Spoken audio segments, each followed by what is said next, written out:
Georgia. It's 1 hour from Georgia. Oh.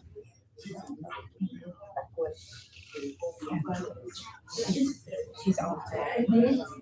I like it. She has solar panels and artesian well.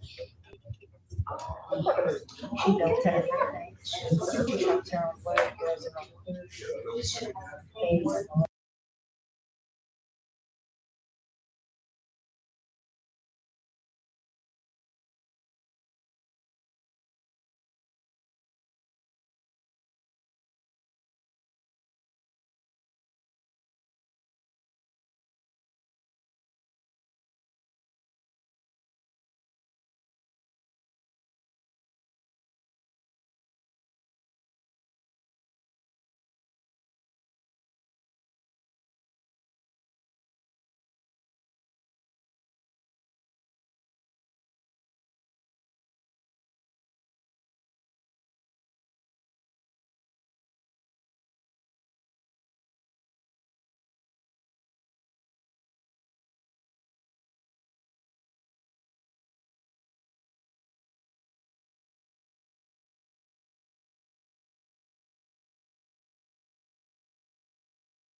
Good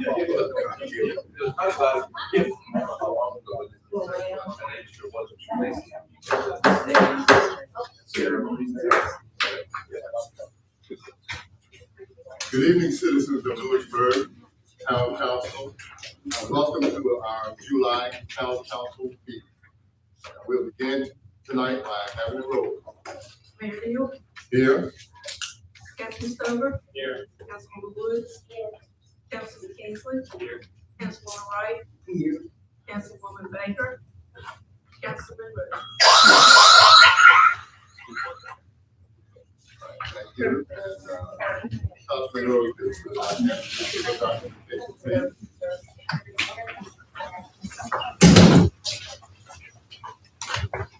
That's great. All of them, thank you for this day, and thank you for the opportunity to come together and give knowledge to our business. Bless us, give us leadership, give us guidance as we take care of the business of the town. Watch over us and keep us in your people. And we pray.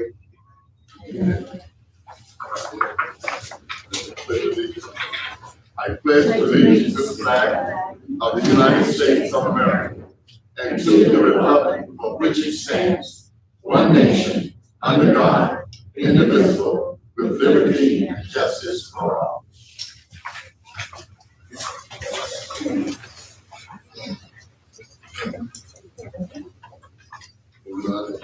Item 4, the adoption of the tonight's agenda. Could I get a motion and a second to move along and adopt tonight's agenda? Motion that we move on tonight's agenda. It's been moved and properly second that we adopt tonight's agenda. All in favor? All opposed? Ayes have it.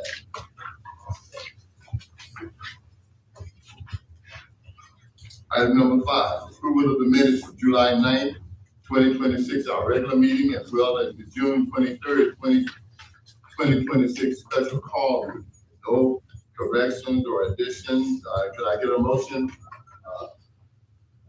to approve the minutes? And the June 23rd special call. The second. It's been moved and properly second that we approve the minutes for June 9th, 2026, our regular meeting, as well as June 23rd, 2026, the special call meeting. All in favor? Aye. All opposed? Ayes have it. Item number 6 is public comment. This is the time, citizens, when you can come before the council and share any comments that you have at this time. 3 minutes to make your comment. The first one I have is Ms. Amber Law. Excuse me, by the way.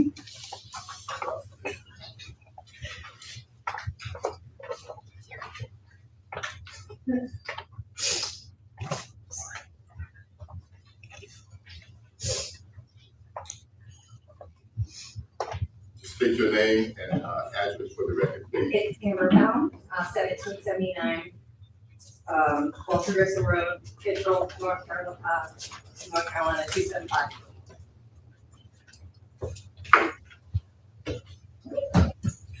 So, my name is Amber Pound, and I am the founder of Louisburg Fairfield Farm here. First, I want to thank you for giving me the opportunity to introduce myself and share something that's very close to my heart. For nearly 20 years, I worked in child welfare and foster care, mostly therapeutic foster care. And I've had the privilege of supporting homes to provide them with services of all sorts, mostly mental health throughout those services. And one thing I've learned is that children, they don't just need therapy, they don't just need services, they don't just need people, they need places where they belong, where they feel they can be themselves, where they can laugh, build, make confidence, and make friendships and relationships with people that they are not getting inside of traditional foster care. And that's where I feel like I'm hoping to fill the gap with my programs. Right now I am, excuse me, attending to the neurodivergent community, and we are having them come to my farm, which has 2 goats.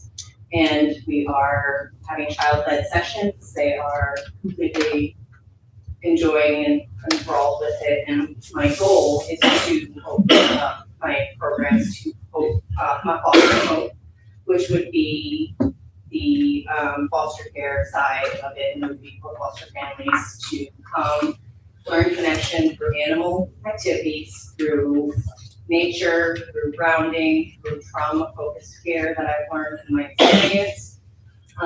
They would come and hopefully at sponsorships, free of cost to them, make it accessible because I know they enough to be able to make it involve traditional services.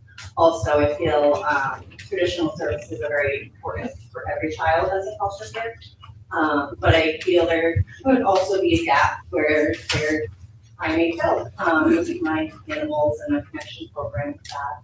So I'm hoping to take my experience down from foster care and social work down to where I am now as a adult partner and put those two together and hopefully make, Louisburg a little bit better foster care system and mental health services to a little more. Thank you. Thank you, thank you. Can you state your name, please? Yes, Amber Val. Amber Val. Thank you.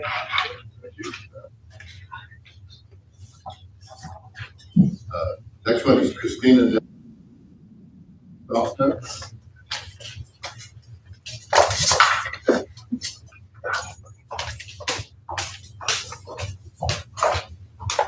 Hi, my name is Christina Crowner. I live at 187 Triple Crown Run, Louisburg, North Carolina. I'm speaking for my parents, Charlotte Hill, who live at 213 Englewood Drive in Louisburg. We all understand that Louisburg does need additional housing.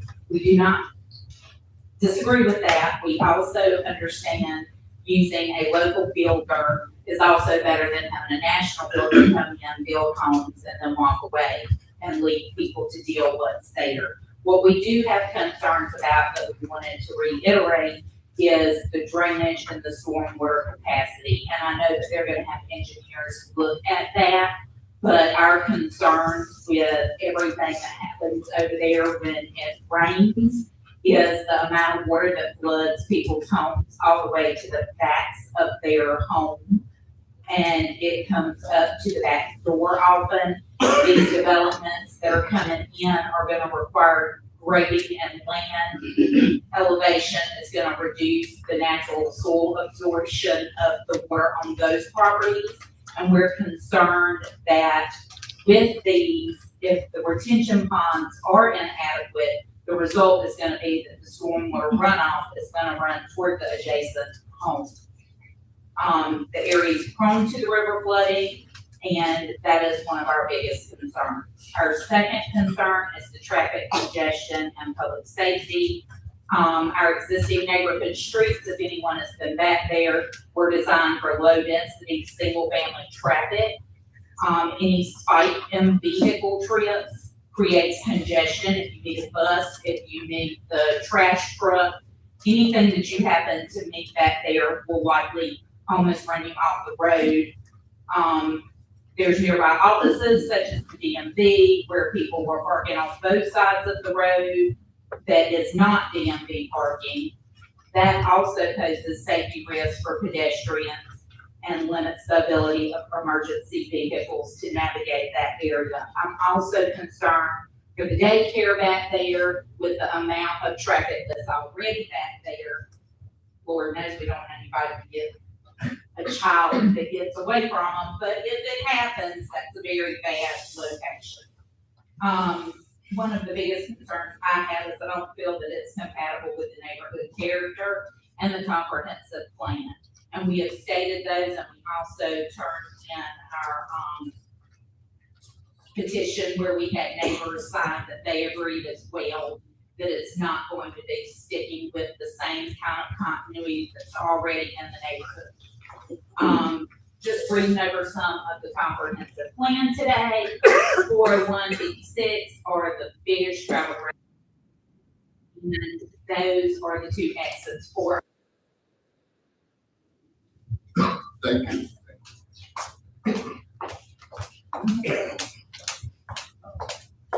Bailey, Brenda Bailey. My name is Brenda Bailey, and I've lived at 405 Plainwood Drive for 32 years. Concerning the zoning change to 68 apartment, 5-acre lot, there's already a lot of traffic. The only two exits from there is Dogwood Drive and the Highway 56, and then Sandalwood on the big boulevard. The intersection here is has been seen in many areas already. Many drivers cut through the parking lot and call it to exit at the stop sign. Drivers often do not stop at the stop sign at the end of Dogwood Drive. I have learned to go very slowly through there, but I often have to slam the brakes to keep from hitting. You have heard, people in our neighborhood speak against the result many times.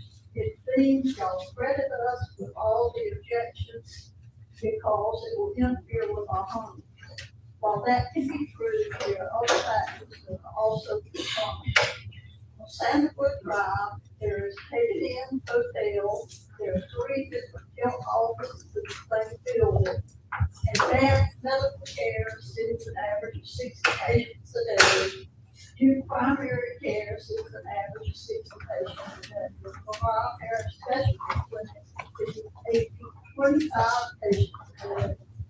Then on the adjoining Dogwood, there is the kids corner daycare where the children are dropped off at their locations in the morning and picked up in the afternoon. They have the capacity for 99 children, and currently they have 8 children and 17 employees. The community cardiology office sees up to 45 patients today on busy days, 15 to 20 patients on slower days. Longview Road has about 9 employees, and 15 to 40 clients during the day. And then, of course, there's the constantly overwhelmed DSC office. They see about 130 people a day. I spoke to these companies last week because I was interested if they had knowledge of the proposed zoning, and they had not been notified. So, our concerns are not primarily about our homes, but the safety of the people that travel through this area on the day-to-day. The Louisburg Planning Board turned the rezoning down back in May. It is my opinion that elected officials should represent the people who elect them and not an outside company out to make money. You're responsible for the town. Well, specifically, or, Thank you. Okay. Molly. Kathy.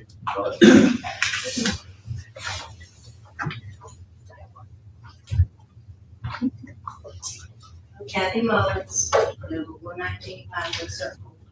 I resided there for about 37 years. We've been voicing our opinions about our concerns about the density increase for over 12 months. We've come to a lot of meetings. We've not had a lot of feedback from anybody.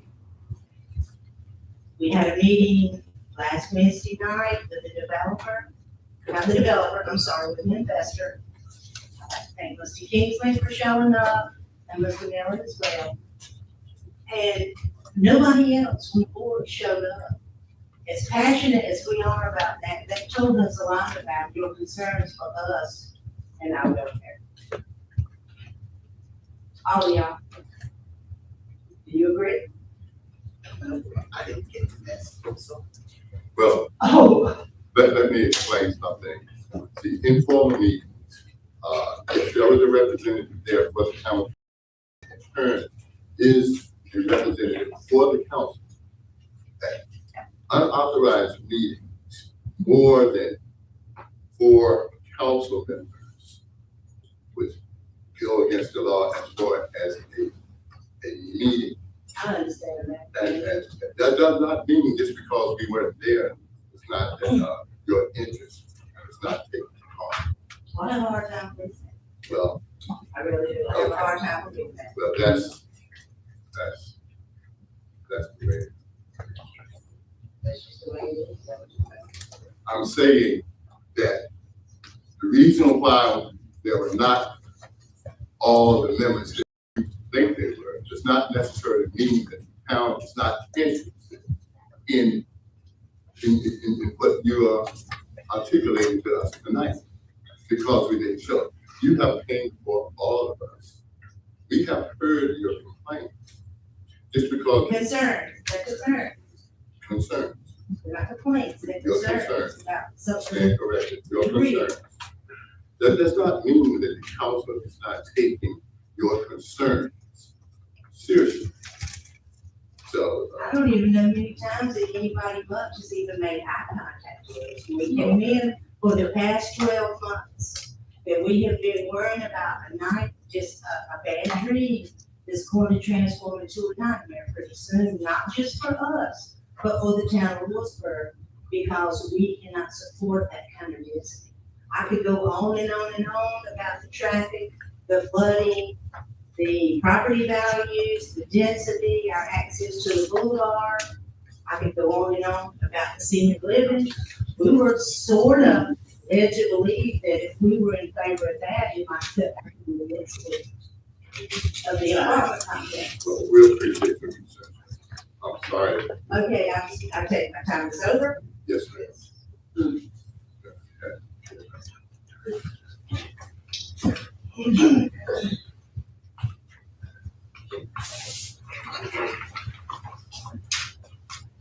Okay. So move on to the next item on the agenda, is the public hearing. Before we move on, I would like to say that she was interrupted during that time with response that I don't typically would do. So I'd like to make a motion that she allows to finish her statement and we give her back at least 1 minute. That's what I would request. Okay, you made a motion. Okay, you get a second to that motion that we give this mother 1 more minute. To move and properly second that we give you 1 more minute for this mother to complete her statement. All in favor? Aye. All opposed?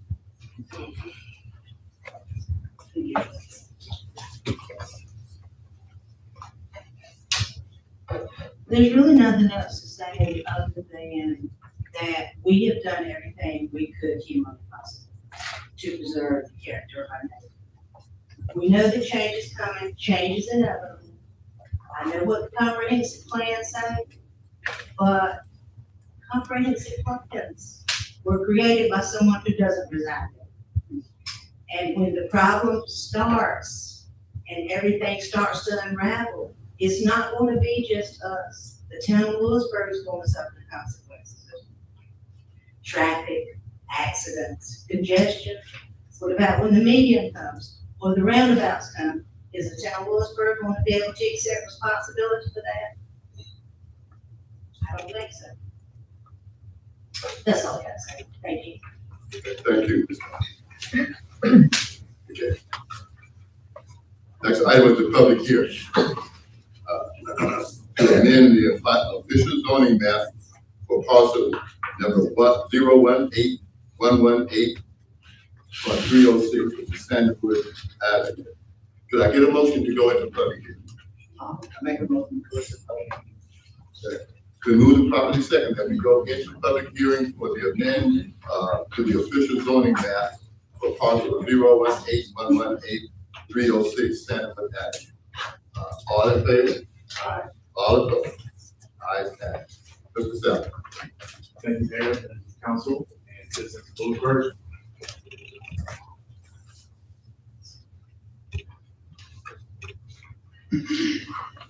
Well, the proposal before you is an approval of a zoning map amendment to change the zoning of Franklin County tax parcel 018-118 from medium density residential to planned development. The area being zoned is located at 306 Sandwood Avenue. Prepare a brief PowerPoint presentation, as has been stated. We've heard the proposal a few times.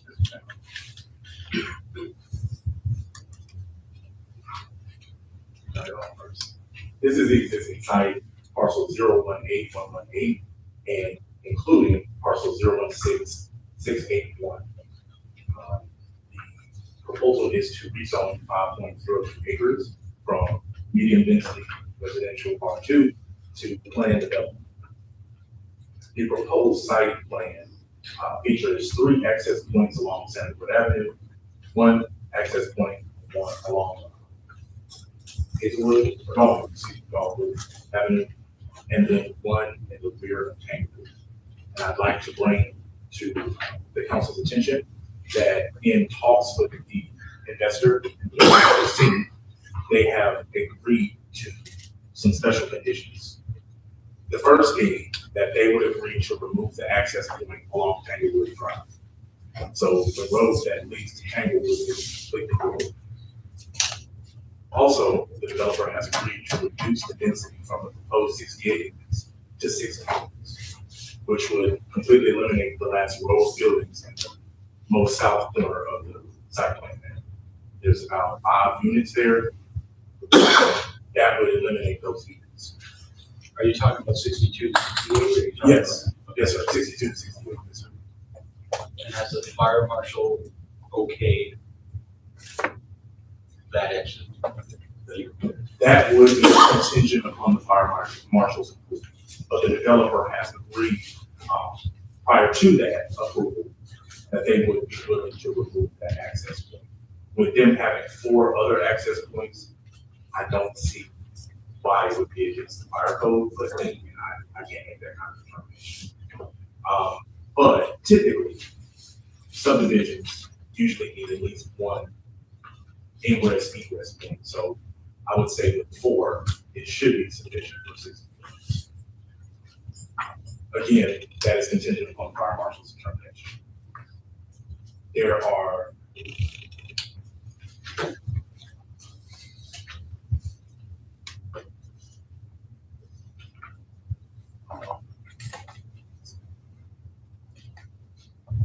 Can we get next slide, please, sir?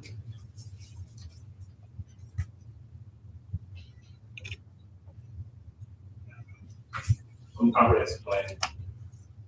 An excerpt about the Woods neighborhood, just the overall neighborhood again. The opportunities to enhance connectivity while also improving infrastructure instead of all of these should be considered in the future. I think the town is committed to improving infrastructure over time. Right now, this is a proposal that the developer is proposing, and while the infrastructure there can support water, sewer, electric, can support the existing infrastructure there. Again, the developer and the representatives submitted a traffic impact analysis in which the projected build out is projected to add 447 daily trips, an average of 32 a.m. peak hour, and 35 trips in the PM peak hour. Project information: the developer has changed their name from Trayvon Homes to Wood Reserve LLC. It's still the same civil engineer, Thomas Hutton, and landscape architecture, Thomas Hutton. The proposed use is family. The minimum district area per our code of ordinances is 4 acres. They have 5.02 acres. They do not have a minimum lot size because it's a multi-family project. They have not proposed a maximum project density, but they have agreed to cap the density at 60 units, no more than 60 units. The minimum lot width, there is no proposed minimum lot width. There are proposed required setbacks, which would be front and corner 10 feet, side 10 feet, and the rear 10 feet. Required landscape buffers, per their proposal, there are not required landscape buffers, but per our code of ordinances, there would be required a landscape buffer, at least to the south, where there is adjacent to low density residential, and there would be a landscape buffer required along the portion along Sandalwood Avenue where the office institutional businesses are. They have proposed a maximum building height of 35 feet. That excludes belfries, cupolas, spires, domes, monuments, airway beacons, windmills, flagpoles, chimneys, bulkheads, elevator shafts, water tanks, and telecommunications towers, which is typical of development. The architectural controls, this is a rendering that the developer has submitted of what the townhomes would look like when constructed. We would have the row house look, townhome-esque style architectural controls. Parking and roadway, they have proposed a minimum parking stall dimension of 10 foot wide by 20 feet. Their 88 parking spaces must comply with 88 regulations. Minimum drive aisles proposed are 20 feet wide. And minimum parking requirements, they propose 2 spaces per dwelling. The figure 5.4 below is an illustration of dimensional standards for parking areas from our zoning ordinance. And it just gives an example of different styles of parking. If it's 90 degrees, the parking stalls must be 9 foot wide, 18 feet deep. If they are 60 degrees, they must be 9 feet wide, 18 feet deep. And if they are 45-degree angle parking spaces, the same still applies. The only thing that changes is the drive aisle dimension. So at 60 degrees, you can achieve a 18-foot drive aisle, and with 45-degree parking spaces, you can achieve a 12-foot drive aisle. Landscaping requirement, as I said, the setbacks would remain in the buffer for the residential area as well as the commercial area. A 10-foot buffer would be required that features 3 canopy trees, 2 evergreen trees, and 1 evergreen shrub planted for each 100 linear feet. So if they have 700 feet, they would do this time 7 pretty much. So they have 21 canopy trees, 14 evergreen trees, 7 evergreen shrubs along the side. And then the figure is just an example of what those canopy trees look like. When installed, they must be at least 10 feet high, and they must reach a maturity of at least 30 feet. The ornamental trees must be planted at a length of 6 feet, and then they must mature to at least 16 feet. The evergreen trees must be planted at 6 feet, must mature to 12 feet. The shrubs must be planted at 3.5 feet and mature to 6 feet. Public facilities meet all public facility requirements in accordance with the town of Louisburg's zoning ordinance. Their roadway infrastructure and road widenings were not proposed for this development. The traffic impact analysis was prepared, it was submitted, it was then again reviewed by staff and DOT's congestion management, and they did not require any traffic improvements. The only traffic improvement that was proposed by the developer was double lane striping along Sandalwood and possibly Dogwood, and then a right turn only at Sandalwood and Big Boulevard. Pedestrian connectivity, all portions of the proposed development along the street frontages will provide a minimum of 5-foot sidewalks for pedestrian connectivity and safety.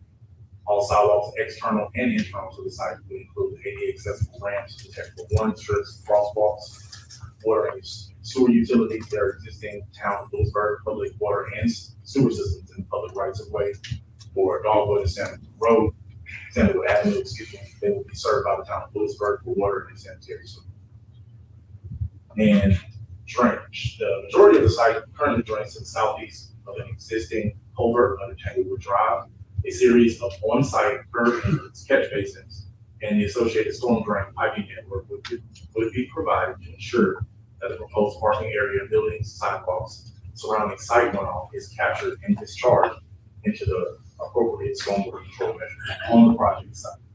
The stormwater control measurement in any storm drain piping upgrades will mitigate the increase in peak runoff rate from the project site as a result of added impervious surfaces. So they are adding impervious surfaces, but there will be a series of catch basins, curb inlets, and drain piping network to capture that water and convey it into the stormwater control measure. The site lighting is an intent to work with the town of Louisburg to provide a functioning and appropriate lighting system and safety for navigating the site during low light periods at night. Terry. Yes, sir. All right. As far as the stormwater drainage, it will now be in compliance with our new ordinance. Correct. And they know that that's not one of the half pitches versus one. Correct, yes, sir. Yes, sir, they are aware. The developer is aware of it.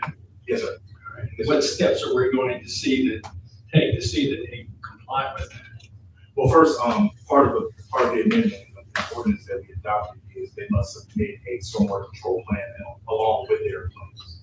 So now they have to submit that entire stormwater control plan at first. Usually with developers, we just defer them to DEQ, Department of Environmental Quality, who handles stormwater mainly for the state. But We now, determined that there's, where it's inadequate, that's why we passed the new ordinance. correct, so Basically increase the catchment by 50%. So are we gonna have our own independent expert look at their stormwater plan Yes, sir. to make sure it's in compliance? it will be a third party issue. Yes, sir. Okay. A consultant with engaging a contract with them to have them technically review those applications. And again, this is the right only from Sandalwood onto Forest 401 Bigelow Park. Again, I'd like to mention the restricted covenant agreement that the developer has agreed to, they have signed, I'd like to pass it on to the council. And it again lists that one condition would be that they have the density of 60 units, no more, no less, perpetuity. Also, they would be willing to remove the access point at Tank. So what happens if the fire marshal does not approve that access point being removed? We, as a town, we would recommend that they still remove one of the other access points. Again, I'm not a fire marshal, so I can't make that determination. But in my personal opinion, I would say, once you put 4 or 5 access points is a little bit much. So I think I would be required to have all 5 access points, it's not required. So I think that they move on, I think it's still safe if they enter in on Dogwood and come out of Sandalwood that last year. For fire, for police, for emergency services, it should be sufficient. I understand correctly that they would make that you said a left turn only toward the thicket, is that correct? Those other people are on, or is it, how did that work? No, it is full access on Sandalwood. If you, for egress, if you're leaving, you can make a left and go north on Sandalwood, or you technically can make a right and go south on Sandalwood, and then make a left on Tanglewood to go back up to the front. But honestly, in my opinion, that would be the longer route, so I doubt that people would take that route and go back towards the low density residential, just to come around the curve and go back up to Dogwood where you would be anyway, if you just made a left. I would say if you made a left on Sandalwood, and you right on Dogwood, that's much faster than going back down to the residential and making a left on Tanglewood to go back up around the curve. It's also a very steep turn. Yeah, no, it is. So the other day, Pastor Busby and myself had a chance to visit that site when it was raining.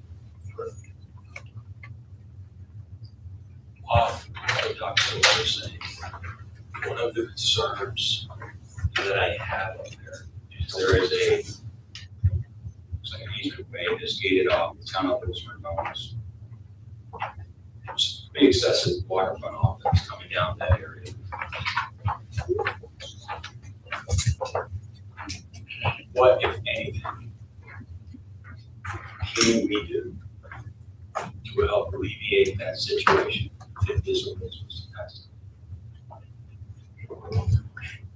Well, honestly, I think that would more be a determination for the Director of Public Services and or the Director of Public Works, because they deal directly with that water flow and the drainage all around town, drainage swells, different drainage issues that we have around town. But in my personal opinion, I would think that there'd be something that the town could do, maybe use a mini excavator to dig a small drainage swell a little bit deeper so that the water has a path to run through. Maybe that could be a solution. Other than that, I don't know from a technical standpoint, what we could do at the time. We're definitely in a bit of a conundrum with that point there. There's a house that's higher elevated up below that point. their water runoff from their shed point comes down, has a dropout for their gutter system. So they get all that water that comes down. And then from the apartments up to the rear, there's a lot of watershed that piles down through there. I hear the concerns of the citizens saying, because I've seen this through pictures, documentation, conversations. Well, in the back, there's not a lot that we can do to that pond that's back there, that swamp area. That's a private owned, and that's a private owned spot, right? Private property. We understand that there's some beavers in there, I understand that, right? That is also in the town did, I will say, make an effort to try to go back and trap the beavers. Private property owner never responded to us. So I don't know if they didn't get the messages and us trying to reach out to them, or if they were just trying to allow the town to go back and perform trapping.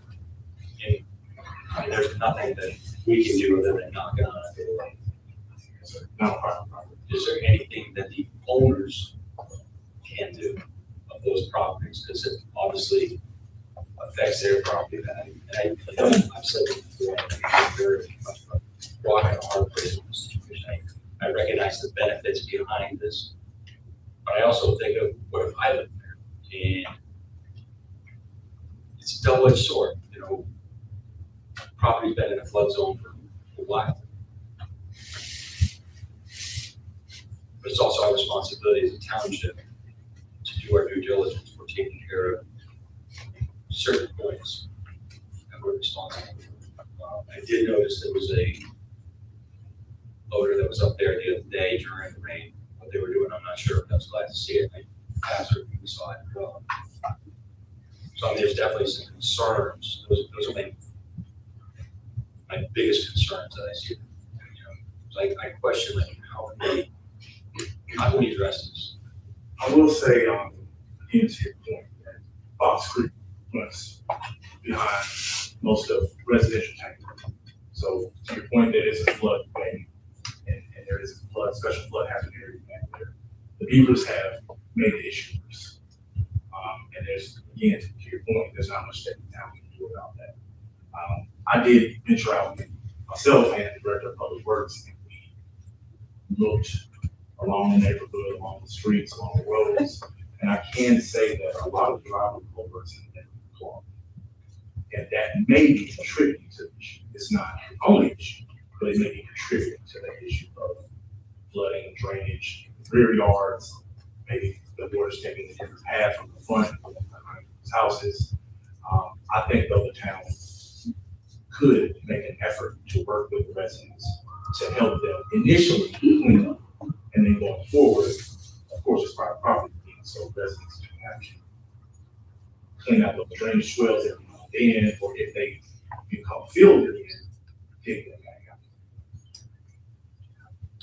So I guess as we go with Lee then, do you have a solution that we thought of in that area? Like Terry said the other day, we drove by and that whole back neighborhood, it's not a steep, but it's a big hill, right? Just everything flows that way. And I don't know if we could include, there maybe could be a provision, expand the drainage study as part of the proposal, because we're not engineers, and it was designed a specific way at a certain point. And without that trained eye of this is how it was designed and why, can we understand the impacts if we go and start messing with flow of water? I think that's something that's important. I mean, we can't keep dragging something. We need to come up with some solutions for the citizens, but also, looking at the responsibilities of the town and an understanding that, what's important to us, in terms of tax base and everything else. What would that look like, including that? I would say it would honestly be a separate effort for the town to undertake and work with the citizens to try to rectify some of the drainage issues in the neighborhood. But as far as this proposal goes, staff can't take into account drainage issues. Just drainage, now traffic, yes, but drainage issues on private property in relationship to this proposal. It's basically what we're looking at here is 40 versus 60. You know, increasing that density is probably not going to make that big of a difference, I would like, especially in light of the new ordinance. I would like to make a point that in the community meeting last week, I did some research for by right, and I presented a PowerPoint presentation to the citizens. The math that I did by right in our ordinance is 4,000 square feet per dwelling unit. Right. They have a total of 235,000 square feet. They can get up to 58 units by right. So by right, anybody can come in, put in 58 units, and we're talking about a potential of 60 units. Up with to, the by right. I want to make that point that it's up to 58. Yes, any developer would try to get 58 out, but it's up to, and that goes to speak to our code of ordinances and the rest of the by right rules and regulations that are in our zoning ordinance. We as a council would have no say whether it was a by right. That is correct. That is correct. We can't change it unless the development agrees. That's state law. 58 versus 60, we're talking.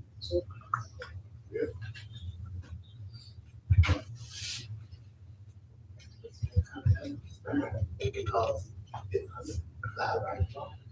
So we can do this, and we can have some, or let him send it to another person. They don't have to get approved, or maybe something, and they can do it for 8 more. So it's hard to see, I understand what you're saying, because Grim had brought photos back here months back about the flood and everything. And, we saw all that, and, so I know it's still doing the same thing. And I'm sure they have a lot of this people. Well, council, have any questions for me at this time? If not, now we'll bring the, ma'am, I see that you have your hand up, but you will have an opportunity to express yourself after this, after the development. You will then have another opportunity.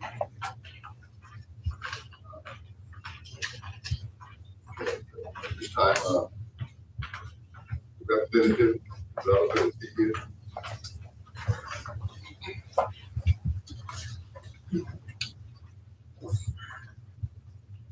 Good evening, Mayor. My name is Preston Royster. I'm the engineer director of Thomas Lund. We did bring another presentation. We went over everything last time. As staff mentioned, we have agreed to reduce the density, per capita density to 60 units. We also agreed in fire marshal's approval to eliminate the access points, Tanglewood Drive. Per fire code, we require one access point for over 30 units, 110 on it. Fire marshal's interpretation for the 4 access points, 4 other access. We should go to 60, so it shouldn't be a problem as long as we meet the internal turn radius. So that's, I don't think that'll be an issue. Removal of that exit per entrance. If y'all have any questions or anything, I'll be happy to have an answer. With regards to stormwater, yes, we are aware of the new ordinance, and we'll comply with that and provide the full calculations, the detailed design, what we would make it scope. Yes, any questions y'all have? I think the citizens are also considered, through the meetings that I've attended, their values on the property. I think what you guys are proposing could actually be a benefit to the area instead of having something to the by right that could possibly that could be either or, flip the coin, right? What are we looking at? And if, I mean, we're not going to look at a resale option, are we? Are we? What kind of dedication kind of commitment are we going to get from the builders that A, the properties are taken care of, which you may have some restrictions that you can do on that. B, the values are going to be kept up because the properties are taken care of because of the ownership that is done by yourselves. Paint that picture. So I'll do the best I can. Obviously, I'm an engineer, I'm the owner, but I will say these are local investors, local builders, local developers. They have a vested interest in this community. Their intent or their goal is to build something nice and this, presented on with the architectural standards. It's something that's different. It's not a typical multi-family project. The goal with any of this project is to own it long term. So that's the goal. Obviously, the better conditions you have in, the more grants please. It's a, they have all incentives and be a part of the local community to keep and maintain the project facility and site in good conditions so that they have good renters, get tight rental parts.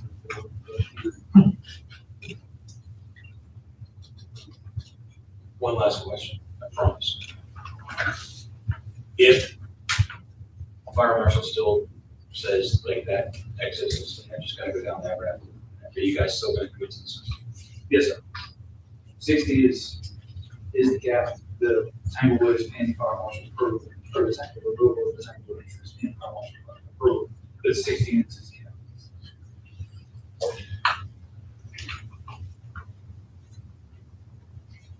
All I can say as well, is owners of this property as they build properties, concern is that, as time goes on, still have a true clear these properties. In the past, the town have had some experiences dealing with developers who come to Louisburg who say that they have interest in Louisburg as well. However, over time, these properties decrease in value. The developers, seem to look for a way out after they have reached the maximum profit line that they can get out of these properties. That's a mistake that the town will not make again. Now, the difference with this as opposed to those properties now is that those investors were not from Louisburg. Those investors were from out of town.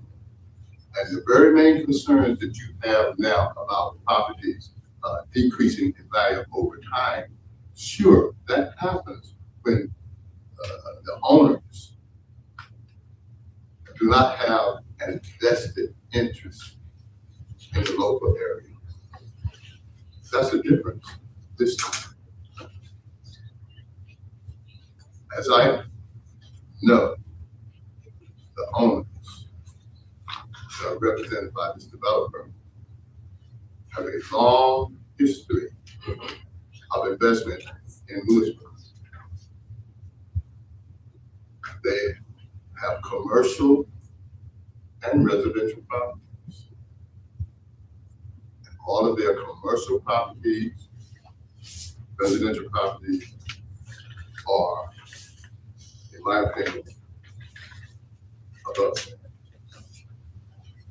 So, as I look at the future of Louisburg based on my years here and serving this community, I do not want investors who don't have an interest in Louisburg come in, build properties, and then move on after they have maximized their properties. That's a mistake that the town made years ago. And hopefully we learn from it. And going forward, and we are growing, that we mitigate this growth in such a way that it will prove to be valuable as time goes on.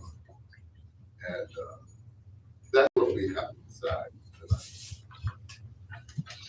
We don't want to lose control of where we are now. And it's been clearly stated that if for some reason, that some new developers come in who are from outside, again, they could come in we as a council and you as citizens would have lost our leverage to to control what comes in. They could come in and use this R2 and put up whatever they want to put up. And we as a council don't have control. And then we would go back down that same path that we experienced years ago. Just want to just throw that out. Something for us to really, really seriously consider as we make this tough decision tonight. Okay. If no more questions, citizens, you now have another opportunity to come forward and share anything else that you want to say. May I say Yes, ma'am. just a few things that I wanted to mention? I understand it doesn't seem like a whole lot of difference between 40 and 60, but it's actually a third of the difference, because it would be an additional 20 units, which is making it a third larger. So to us, that does matter. The other thing is, I don't know how we ever got here. I don't know how somebody somewhere approved for this R2 to have that large of a building with as many multifamily units on 4,000 square feet in R2, because I would really like to see that be increased to maybe a 7,000 square foot for multifamily, because if it happens in our neighborhood, it can happen in your neighborhood. The other thing I would like to mention is I hear a lot about there's private owners who own that property behind the creek that we all live on. And I believe that might be one of your investors for the tax office. So if they're not keeping up that, how do we trust they'll keep up these apartments they're building that, you know, they'll be renting out? So I have the map if anybody would like to look at it. Anyone else? Well, I don't have to do that. When we went to the meeting the other night with the investor, it wasn't chiseled in stone, but he was asked if they would commit to not selling the property to another investor or another developer.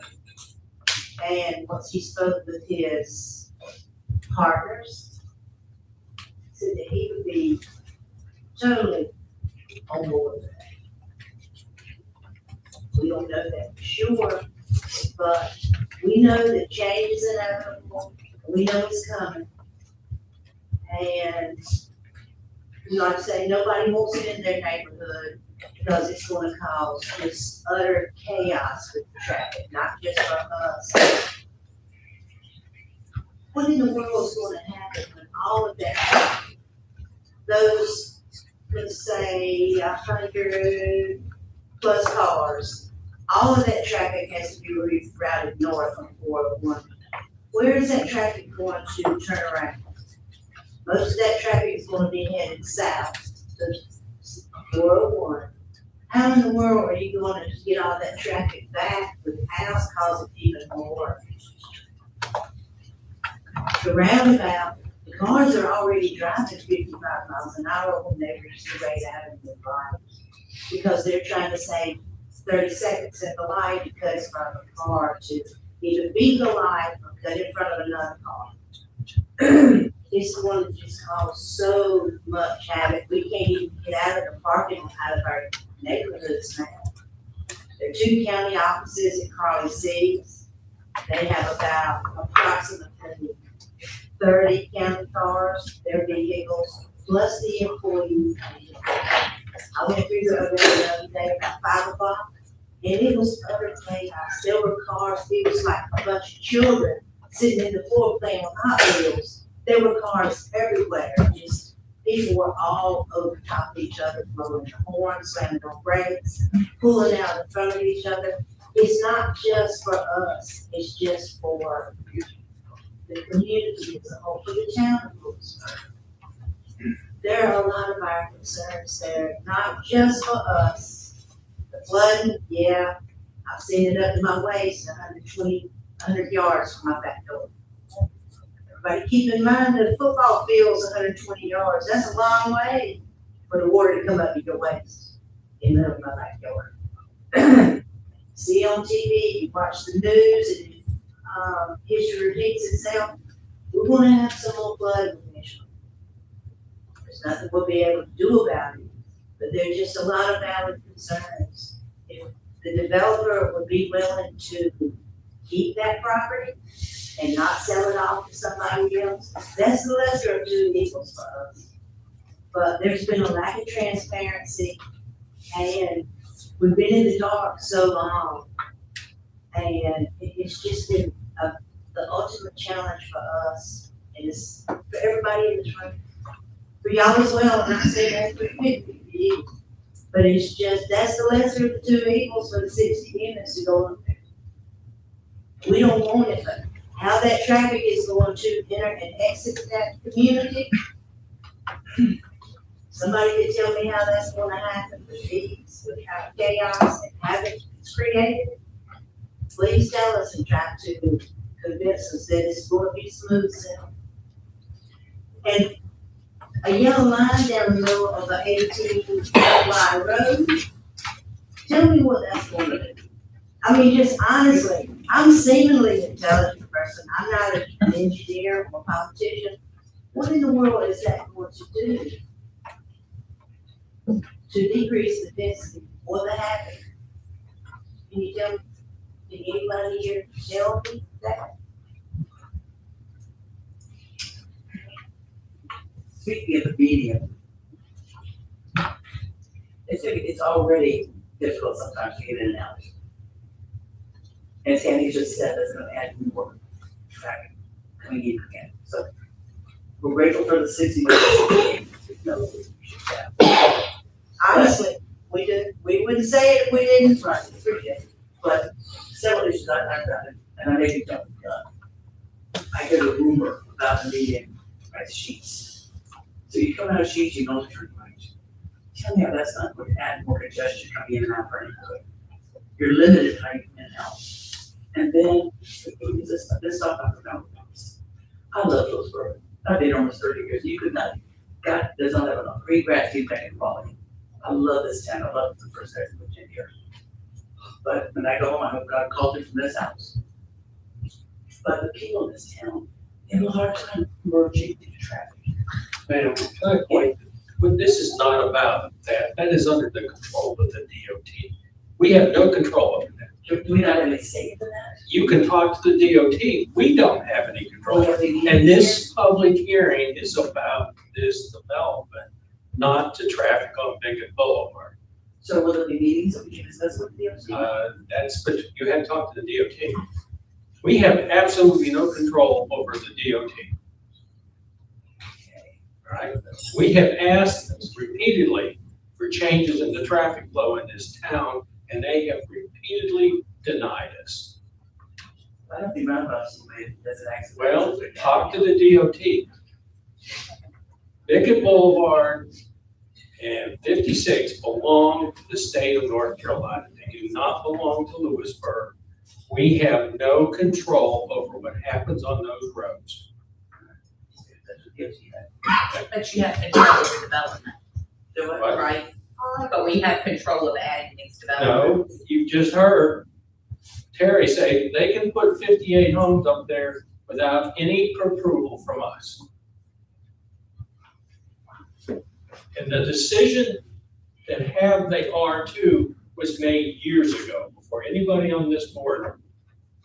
Right, but we continue to make, it seems. We bad can't change decisions based state, they changed the zoning laws. It says we can only downzone, which is what you're asking for, if the property owner agrees. We know that's not gonna happen. What? So we know that's not gonna happen. You're right. So the state legislature has tied our hands. I would just just say something, that I certainly feel you, man. Thank you. Honestly, thank you. Well, I care. I haven't said much. I do care. But my question to you is, would you rather for us to turn this down and allow them to put anything there, and then your properties may be worth little or nothing, or to do the best we can to try to keep the value up? That's all I'm asking. Mr. Ross, with all due respect, we know that it's a done deal now. But we also know, because I resided here for going on 38 years, that the existing infrastructure is going to be a major challenge for the town of Louisburg to handle all of that. Not just for us, but for you all, for every citizen in the town of Louisburg. It's just impossible to support it. We're between the rock and a hard place, but yes, the 60 units, we know that's a done deal. We're just telling you that there's a lot of concerns with flooding. It would be the same thing if it were 2 or 3 more apartments. All of the havoc, congestion, flooding concerns, infrastructure or the lack thereof, public utilities, all of those remain. They are existing concerns that we have. Early on, 12 months ago, yeah, I had a different mindset, and I'm not crazy about it now, but we know that it's done. But the town needs to do a lot of improvements before, okay, this development is approved, which I'm pretty sure it will be tonight, the construction starts. The town of Louisburg needs to take a few steps back and see the forest other than 1 or 2 trees and get ready for the growth that's pushing up 401 north as fast as it can. Just as fast as it can come, because there's no more room in Wake Forest, Franklinton, Youngsville, all of that growth is pushing up 401. So that's what, at this point, we know that the development is going to be. I've known the investor since he was a little boy, and I believe that he wants to, is for the greater good of the town. I do believe that. But there's just a lot of circumstances that were surrounded it way before the proposal. And they've just been sitting there in a dormant stage. We were kind of the land of the lost up until now. No storm drains, no nothing. We got potholes that have been in the streets for 2 or 3 years. Nothing. So that was our main concern, and I'm not oblivious to change because I worked in the financial industry for a long time. Change is inevitable, and if it's for the greater good, that's great. But we're not just like a bunch of old people who were just set in our ways, and we just can't accept change and growth and development because it's inevitable. It's coming whether you want it or not. Thank you. Yes. Thank you. Can I interject on what you said, Pastor? I have been through there several times with me and my son. I have a cousin who lives over back there, so I truly feel it. So what I'm hearing you all saying is that you do agree. However, we as the town have to do our due diligence to make sure that it's safe, to make sure that the problems that you're having over there are rectified. Is that what I'm hearing as a majority? So you all are agreeing, however, what you all want from us is for us to do our due diligence and rectify the issues that you are having over there, especially traffic. And I don't know how they will get out there back there. That's a lot. I'm sorry. I truly understand getting all that back there because it's congested as it is. And I'm thinking of construction trucks and all these different type of things when they get ready to do construction. That's gonna be a mess. So I understand. So what I'm hearing today is y'all are agreed of 60 units.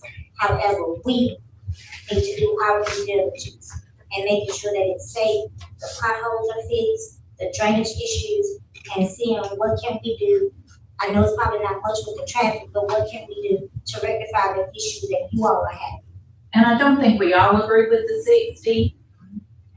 I mean, I think, We don't want the 60, we don't want the 58, we don't want the rezoning.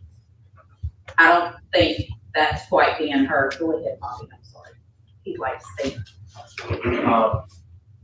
Sorry, derailed now. I think you hit the nail on the head, people. From what I'm saying as well, it's the developer. I appreciate the house look nice. I'm just saying.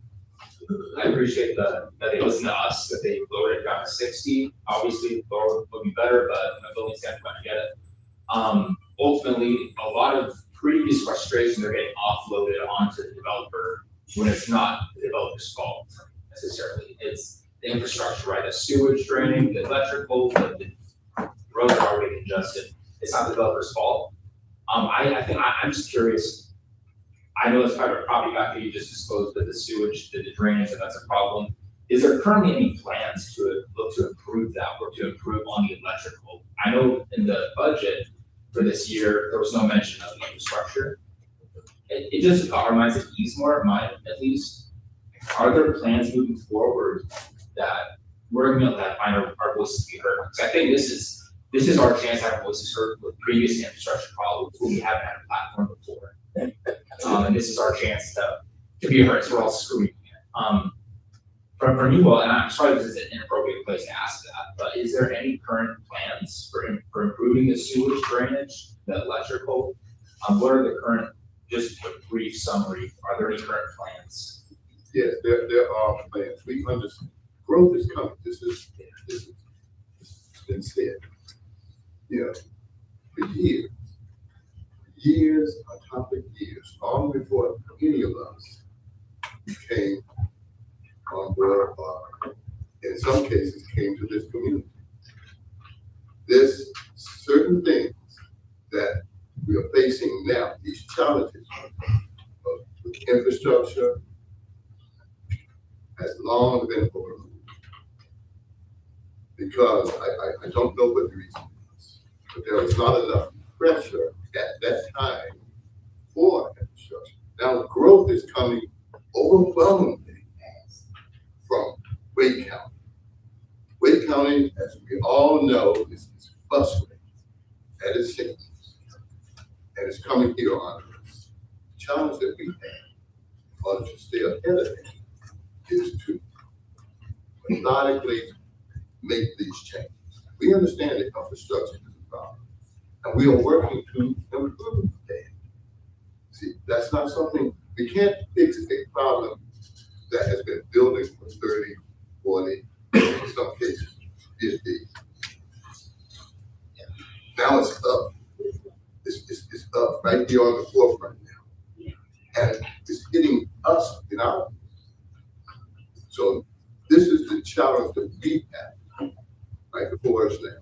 Making all of these tough decisions that would have been easier for us today if some of those decisions would have been taken care of years and years ago. Lead pipes in some residential shops, and there are some homes over there in your area now that have those lead sewage lines outdated. Now with this, we have to replace even those things, and homeowners have to look at that as well. So all of this is culminating on us now, coming to the surface, so to speak. And we're looking at this a challenge, real up to the challenge. So can I ask a question? I wonder, is there a way that we can come up with a game plan for that area?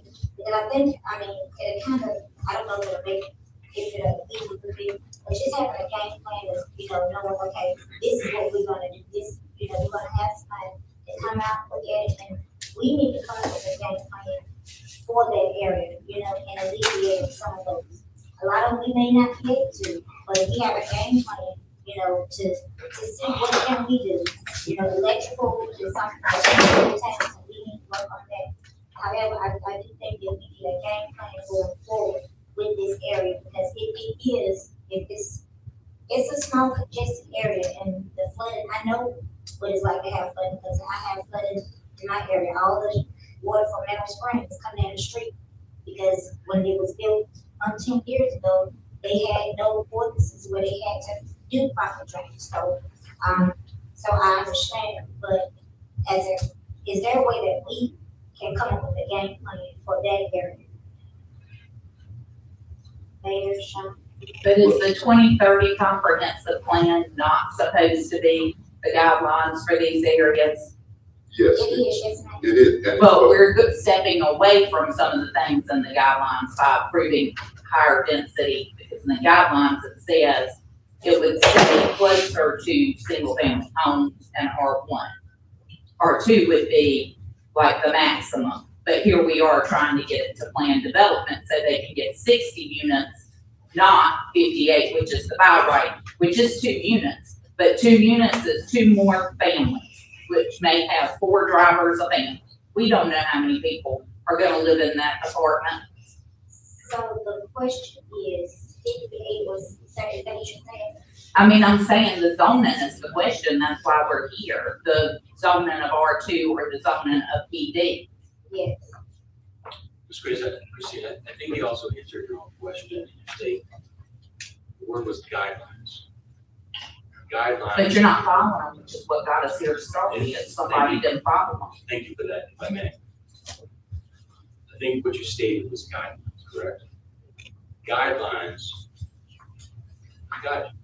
got you set path. I hear everything. I think all of the council hears everything that everyone in the community is saying. Foundations must be built upon rock and not upon sand. We know the troubles that all of you guys are facing, because we also live with those troubles. Some of us aren't the same ways. I'm not ignoring that. I don't think any of us here are ignoring that. It just seems like we are basing on what happened in the past, and we're just gonna keep making what may not be the best decision instead of correcting a problem that's existing. And again, thank you for that. Thank you for going where I was going. We still own these situations. We can sit there and point fingers all day long. Doc Stover said it times himself. We've inherited these issues. But that doesn't mean that we ignore them. That means we address them. The impact that we're going to have within our community moving forward with the growth, it's inevitable. We're blind if we don't see it. We're walking through a room with the lights off and shades down with a blindfold on. We don't see it. We are fools. We don't recognize it. We've got problems that can be fixed, but not without money, not without hard work from the people on this board, and also every single one of you that are out in that audience. We appreciate you coming here, having a voice, standing up for what you believe is right. This is how government works. This is what we do. This is the hardest decision that I personally have faced. I've said that before. I've got to be honest with you. I'm looking at 58 units that are by right, that could be anything. It makes me worry a little bit. It makes me worry for your property values. We're looking at 60 units. We're talking 2 more units where the numbers are controlled by 60. The quality of the homes that are going in, as far as I'm concerned, with my background, are above standard. But the question is, what can we, as Louisburg, do to fix the problems going forward, starting today? That's the big question. We got to do our job. We've got challenges that we're going to talk about tonight with House Bill 1076. The impact that will have on us moving forward. These are real problems. And if we want to see improvements happening within our community, we also need to increase our tax base. How do we do that responsibly? That was the big question. How do we responsibly do that? There's no right answer sitting up here in this chair. I can promise you that tonight. I promise you, there is no right answer. Really quick, sorry to say that. I wonder, I know it's privately owned, the back of Carly Seats, the far left side. I wonder if there'd be a way to talk to property owners there and see if they'd be up for us having the road go from there down into the left side of Carly Seats, which would divert traffic. We've already looked at that. Oh, they said no. Okay, well, thank you for that. Second, and I'll get down. My cybersecurity team I work with, there's 8 of us, and it's just one company. It's super hard to control everything. I don't know how I'm sure you all are very skilled. I don't know how you're supposed to be able to handle all these problems yourselves, especially when you aren't even working on a full-time job, so you're going to family. So I appreciate you guys being Those here. folks over there. Right. Well, just thank you for your sacrifice. I know it's probably very hard. I just have one thing I wanted to say. Rachel Dixon, don't know me. It seems like the DOT is a big concern that, and Dr. Server said that the board has, or the town council has no voice there. My question, because I haven't attended the same classes that you guys have, is if you have no voice, then what do you propose, what do you think is the best thing for us to come together to write a letter to them? I've read enough articles by this gentleman here to know that they really don't listen to us, but it seems like that's one thing that wouldn't cost our taxpaying money. That is a big issue. And living on Main Street, like I've already dealt kind of with that, the fact that people just are crazy the way they drive. I don't understand it, but we did manage to get them to drop the speed. For half the street, we asked for the whole street. And it took forever, I know, but we did it, and I know the squeaky wheel gets the oil, so I'm asking like, you know, how, just think about what is best for us, because I know that there's more, I don't live on Tanglewood, but I hear their plight, and I wanna stand for you guys to do what we can, where it's not costing us money. You know, that's their issue, and I don't understand, Terry did a great job, as usual, thank you for all your research. I don't really understand how the DOT just comes back and says things like, oh, we don't need anything extra. Like, that's just, I'd love to know how they come up with that. And if we need to go, do they have meetings like this? So that's why I'm throwing that out there, because you guys never get to respond to us. You start to answer your question, you lobby your state representative. That's where you. Is that Matthew Winslow? Yes. Right now. Right now. Until November. So in order to get these particular questions that you are asking, we must put pressure on our state representatives and ask them, put pressure on them to pay a closer attention to this issue that we have in Louisburg as it relates to traffic, as it relates to all of these things that are under their control. See, your representative can very easily, and it has been done, propose a bill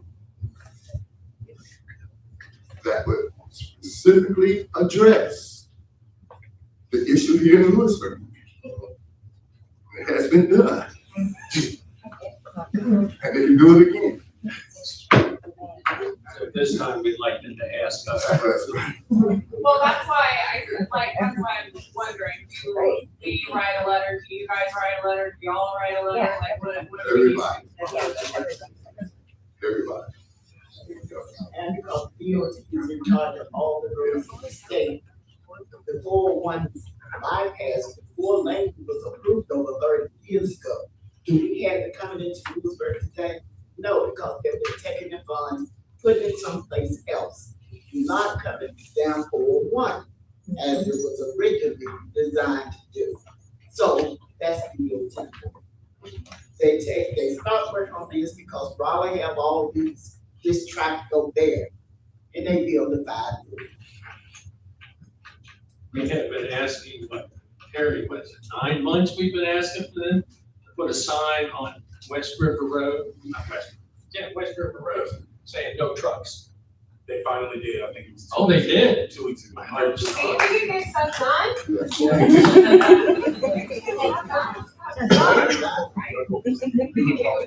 The wheels just turned very slow. All right, let's get that last done. Okay. Yes, ma'am. She had a very, yes, she's been had her hand. Okay.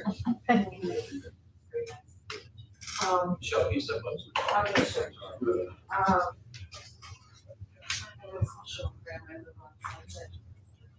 My concern is the extent to which there's been an environmental assessment of this property. And, you know, drowning beavers is not the answer to sewage and flooding problems, because it will not solve it.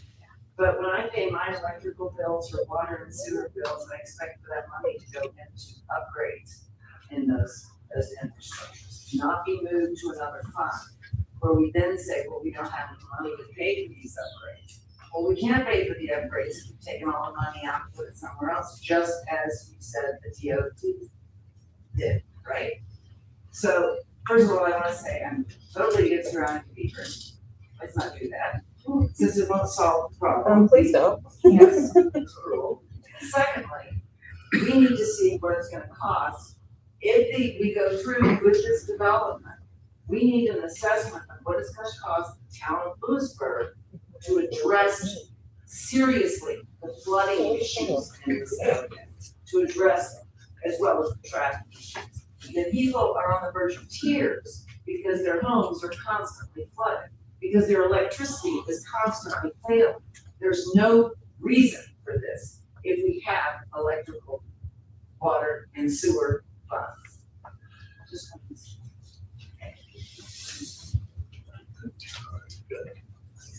You first, Mary.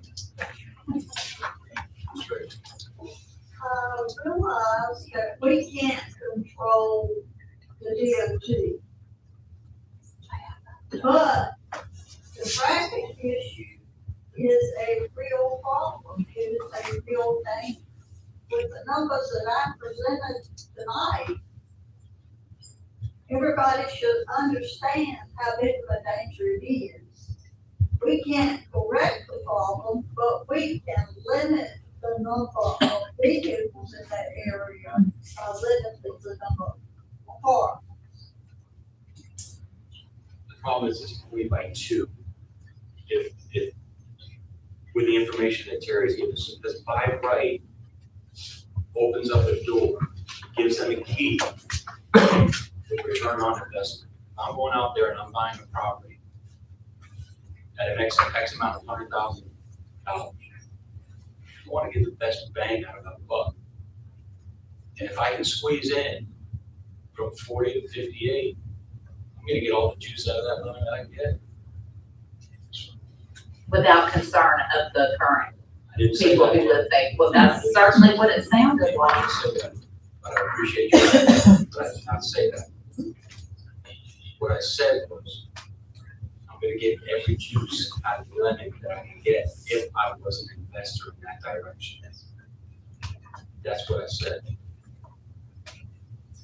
Hardest decision again. Said before, hardest decision we're sitting here tonight. Yes, sir. Thank you. Just hopefully a positive comment. I know this doesn't, what you're making a decision on it, God bless y'all, for making a hard decision. And I know it's gotta be done, but, on the revenue side, and kind of what Michelle was saying, what a couple other people are saying, just want to throw it out there. I don't know if our hands are tied or not with connection fees, but if they're not, let's maximize our connection fees on this.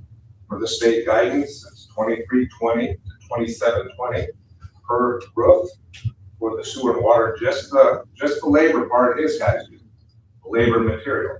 And then it's supposed to be $3,500 and $4,500 into the system development fund, which pays for that future expansion and goes into a restricted sewer and water account. And then if you go with Franklin County's guidance, it's $2,000 above that because we have a major water issue coming our way. The next decade is going to be a crisis for us. If we don't start parking that money away, it's going to hit us. So I just say, if you haven't negotiated those SBFs away already, grab them back. Because I know the Starlight build out we're not getting any of that.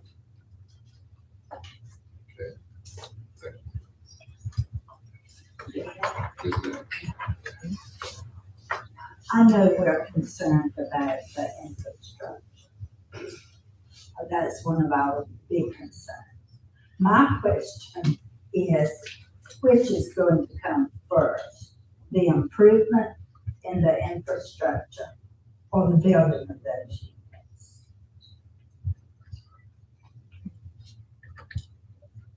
You did say we have a plan, I'm curious about that too. Yes. Infrastructure, now, these projects that are coming right here, sometimes we work in tandem together for infrastructure on that. Now, we have long-term infrastructure projects as well, to repair. See, now, this is a development coming, yes, it's gonna require certain infrastructure to do it. We will work with the infrastructure to, to facilitate this particular development, as well as all the others. Another example of improving infrastructure is our wastewater. There's improvements that need to be done with that as well. So what is happening is that as these projects develop, that's when the infrastructure comes up as well. So there is an ongoing plan to improve infrastructure throughout the town. That is in the plan. And as we work toward that goal,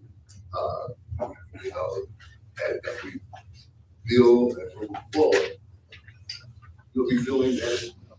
So it's not just that we're just leaving it alone. There is a plan for infrastructure throughout the town to move forward. And sometime a pipe will burst.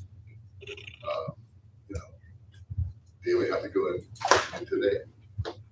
See, so there is an overall long-term plan for it. The biggest one right now is judicial complex. There's a lot of infrastructure going on underground, which you can't see. Even though the benefit of the judicial complex, it will also benefit the town. Mayor, I move that we close the public session. I believe we've heard all the comments. There's been a motion and second that we move on from closing the public session. We vote. All opposed.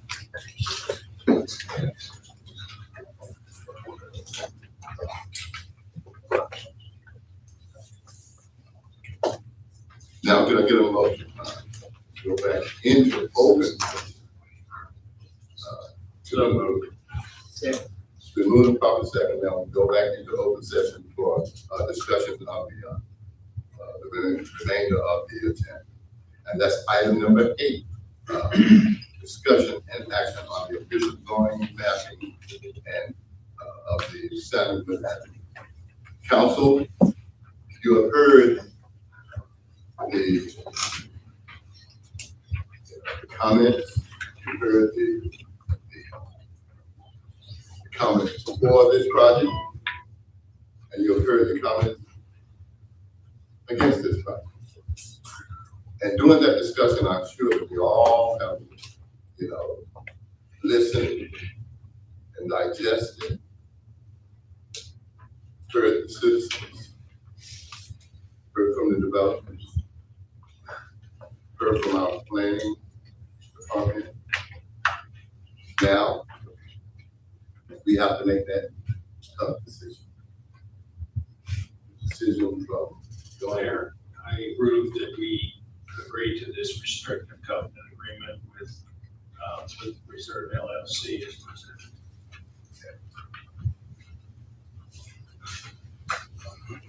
Motion has been made. I get a second. Moved and properly second that we now approve this rezoning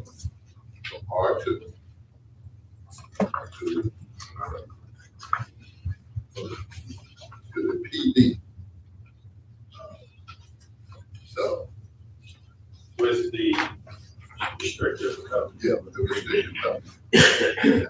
Heard that? Council, all in favor? Aye, all opposed? The ayes have it. And thank you, citizens, for coming forward. Thank you for putting your heart into this. I would like to see us take a plan of action for the area. The plan of action for so will be for the entire area of Louisburg. That area will be included in it. So, you know, we can do this plan and will be in that overall. And they can see where the plan, how their plan affects them. So that it will be in the plan of the overall fund.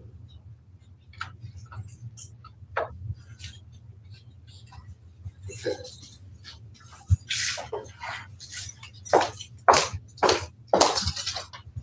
Item number 9, roots to resilience. Ms. Trinity Mack, Folks, tonight, Ms. Trinity Mack is coming before us. She's a citizen here in Louisburg, and she's a founder of Roots to Resilience. She's truly passionate about this, helping individuals and families overcoming life's challenges, supporting support and resources and opportunities. And this is a great nonprofit, and I think this is one of those things that we need to hear. And I'd like to share her vision. So, Thank you for your support, Tom. Yes, so I am Trinity Mack. I'm the founder of Roots to Resilience Foundation, which is a nonprofit organization that was developed to grow hope, build futures, and create second chances. I'm incredibly passionate about this story because this story is my life story. I grew up through foster care, and at the age of 17, I had to figure out how to live on my own. I made $4.25 an hour. I lived in Southern California. My rent was $500 a month. So if you do the math, it almost seems about impossible. And because of that, it can get pretty depressing for an individual like myself that went through the foster care program. So I know what it feels like to leave foster care without a roadmap for the future. I also know what it feels like when one opportunity, one mentor, and one person believes in you. Roots to Resilience was born from that experience. Today, our mission is to ensure that no young person or anyone striving for a second chance has to build a future alone. Why this matters? This matters, so I have some statistics up on the board, but before I even go into that, I'm gonna read some other ones. There's only about 50% of people that grow up through foster care or underserved community that are fully employed by the age of 24. Only 30% maintain full employment. 70% are arrested at least once by the age of 26. 49% struggle with alcohol and substance abuse before the age of 18. These statistics are incredibly alarming. That's why I'm incredibly passionate about this foundation. By placing 30 foster youth or people impacted by something similar would rewrite the statistical trajectory. This specific demographic faces some of the steepest systemic hurdles in the country. And I think we could all agree that Franklin County and specifically Louisburg, we definitely, we feel those statistics here.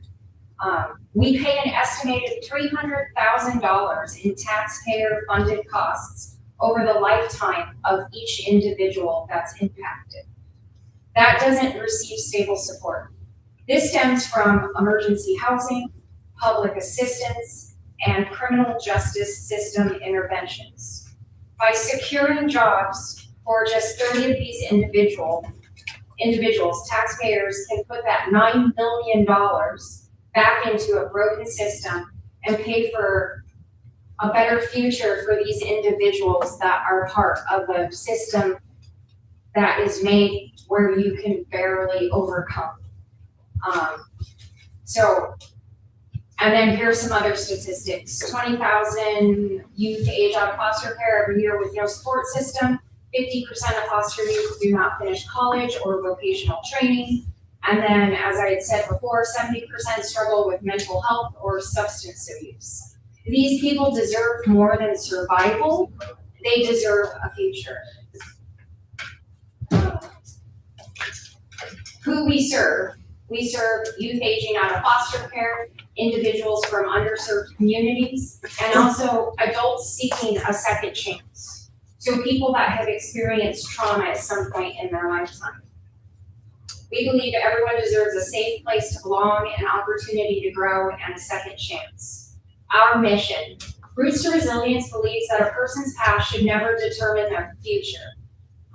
We empower individuals through providing mentorship, life skills, agricultural healing, career training, and meaningful employment opportunities. Through safe, supportive, drug and alcohol-free environments, we help people heal, grow, and build lasting independence. Our solution. So the solution is mentorship. That includes guidance and support in every step of the way, life skills, essential skills for daily living and long-term success. Some of these skills being culinary training, hands-on training in professional kitchens that can lead to career readiness, resume building, interview prep, and job skills. Employment being the most important part of this. Meaningful, well-paying jobs in great industry, and then leading to independence. So you're probably asking yourself, well, what type of career opportunities? The career opportunities I'm offering come with room and board, and that's the big difference. That's what my nonprofit is organizing that a lot of other maybe organizations, they offer that and they offer the job assistance, but what's different about my organization is I'm offering jobs in different industries. This is where it gets kind of crazy. One of those industries is the North Slope of Alaska.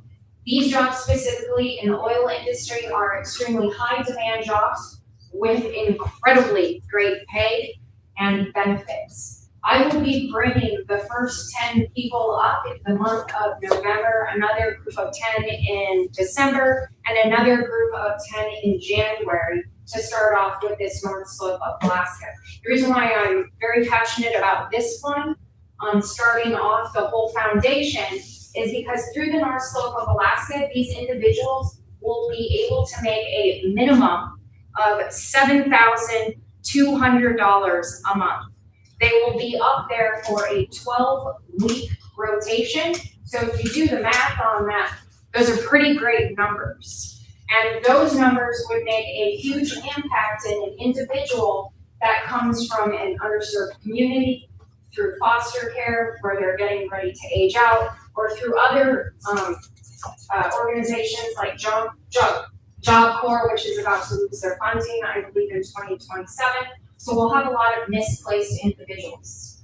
So that's going to be beginning soon. I'm going to be doing interviewing, and the interesting part about that is that I have told some people in this town, and I know that a lot of people have interest, one of my biggest supporters being Sean. So I thank you for that. And then also Beverly of Interfaith Franklin County Nonprofit, which I appreciate very much. But in saying that though, I haven't had many people personally reach out to me to talk to me more in depth about what it is that my foundation is offering. But yet I've had a lot of interest in other areas like Wake Forest and Raleigh, who have already signed up with me for this program. And it makes me a little sad because I live here in the town of Louisburg and I'm passionate about our town. I'm kind of tired of being the underdog. I believe that this town has great possibilities. I believe that my foundation can very much help the Louisburg promise by lifting these people and taking them, picking them up and giving them a hand up which would last a lifetime. Another area that I would be employing and recruiting would be the cruise line industry. These are exciting opportunities to travel and grow your career. These are for individuals that would have already gone through the North Slope of Alaska program. The reason why that one is the most important and should start first is because it is much more structured. It is a drug and alcohol-free environment. Each individual has to go through extensive training, has to get a drug test, physical, and when you go up there, there's no access to any of those things, so you can't get that. When you're up there, you focus on working, you focus on moving forward, pushing ahead, and getting to where you thought you could never get. But after people have proven that they can persevere through such a structured environment, because it is much more militant than the cruise line industry, I think you can probably guess why. Cruise line industry is fun. I've worked all of these industries for the last 3 decades. So I have a lot of experience with working there, in these crazy environments in negative 70-degree temperatures, and moving and working, being a chef on a cruise line through rough seas, which is actually kind of exciting. Adds a little spice in your life. But these are great opportunities. So with these individuals, you give them money. Like I said, if they finish that 12-week program, that gets them over $20,000 that they can put back in their pocket. Now you probably ask yourself, well, why won't you employ them here? We want to keep them here. Absolutely, I agree with that. But we need to try and put a little pep in their step. We need to show them what the possibilities are. And by putting that additional money in their pockets, they can come back to the town of Louisburg. They can invest in a home. They can perhaps become an entrepreneur, and that goes back into the town of Louisburg and the Louisburg Promise. Or they can go back, so they can do all those things here and then keep a full-time job on the North Slope of Alaska, where they would work a 3-and-3 hitch, which would be 3 weeks on, 3 weeks off, back at home in the town of Louisburg. So the reason why that works, and it's really a good solid plan, is because these individuals aren't going to want to live in Alaska.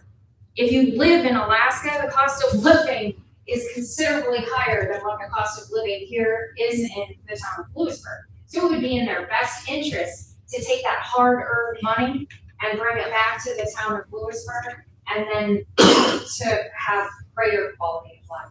So moving forward, because I got a little distracted and passionate, as you can see about it, then we move on to culinary arts. So by working on the North Slope of Alaska, there are a lot of job opportunities. You have kitchen opportunities where, actually, if you work in the kitchen, you make more than the $7,200.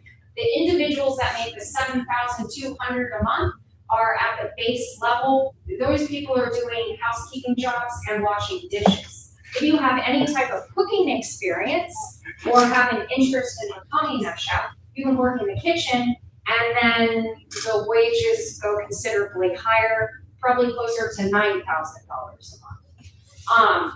So after you come back, a lot of these individuals will see that maybe they have more of an interest in maybe hospitality management or culinary, and then they can move on to other areas. We also have an agricultural and greenhouse opportunity where my partner has a sustainable exotic flower farm in Hawaii, and we will be taking some of the individuals from the North Slope of Alaska and the cruise line industry. And if they have an interest in agriculture or any type of holistic healing through herbs, herbal medicines and things like that, then they can travel to Hawaii and learn more about that. We're trying to make it more full circle so that we can make these individuals healthier. And when I say herbal, I don't mean THC herbal. I mean things like juicing wheatgrass and things like that. Because we gotta keep these people on the right track, right? So, all right, moving on. This is more than a job opportunity. We build strong futures from the inside out. Another thing that I'm working on is I'm working with Truist Bank, where they would take these individuals that are about to do the North Slope of Alaska program. They would go to them for a financial literacy presentation, where somebody would show them what to do with their money and inspire them with what to do with the funds that they make once they get up there. So that once they are there, they're able to see the light at the end of the tunnel and they can persevere through those long days for that 12-week stretch. So very important. And then when they get back, they also have that information in their head and they're inspired, and maybe perhaps that person buys a vehicle in the town of Louisburg or rents an apartment or puts a down payment on a house, whatever that may be. Confidence and self-worth. I can tell you that when I aged out of the system at 17, that my self-worth was at the bottom of the barrel. I had no help at that $4.25 an hour. The city bus was $1.25. I grew up in Southern California, so that's why those numbers are where they're at. So I never took the city bus. I walked everywhere. I'm not proud to say it, but I mean, I went to the grocery store and I couldn't afford food, and there were times where I took it. And I'm not proud of that, but that's where I was at because I was desperate. There was a time where I was at the grocery store and I was in the ice cream aisle. This is gonna sound incredibly dramatic, but I had an emotional breakdown because I wanted to eat some ice cream. I was tired of eating cans of tuna and top ramen. I was really over it, and I wanted so desperately to be able to afford just a gallon of ice cream, and I couldn't. And I remember I was crying, and I think somebody had offered to buy it for me because they saw me. And it was such a humiliating experience for me that I remember as I walked out of that store, I promised myself that one day I was going to be able to afford whatever I wanted to eat. I was going to be able to go into the grocery store and buy a steak, ribeye, that's my favorite, a lobster tail, whatever I wanted. The sky was the limit. And when I found out about jobs with the cruise line industry, I went and applied with a friend, and I thought, oh, they're not going to want me. I've never worked on a ship before. I have no experience. And they ended up hiring me and not my friend, which was a shocker. And I ended up starting out as, I believe, a deckhand, then a server, the worst server in the world. I spilled every pitcher of ice water and bottle of wine on everyone within a 10-foot radius. Really bad. But then I ended up in the galley. I became a chef, and I worked for one season, I believe. It was probably 4 months long. And then when I was on a plane, flying back home, looking out that airplane window, I was overcome with emotion. I cried once again because I'm emotional. And as I was crying, those were tears of happiness because my bank account had never been so fat before. I had saved an incredible amount of money as a young individual that came from absolutely nothing, from a system where they told me that I was never going to amount to anything either. And I sat on that plane and I realized, you know what? I can do whatever I want. I can go wherever I want. I can travel. I was empowered. I was proud of myself because I overcame a lot of obstacles that were in my life. So that's why I wanted to create this foundation, because I want the opportunity to empower individuals that not only are coming out of the foster care system, but also individuals that have experienced trauma and need that second chance. People that think that they're never gonna be able to overcome. Somebody that has a substance abuse problem. Any of those issues, those are the people I want. I want that underdog. I want that misfit. Those are the individuals that are gonna work well in this program with me.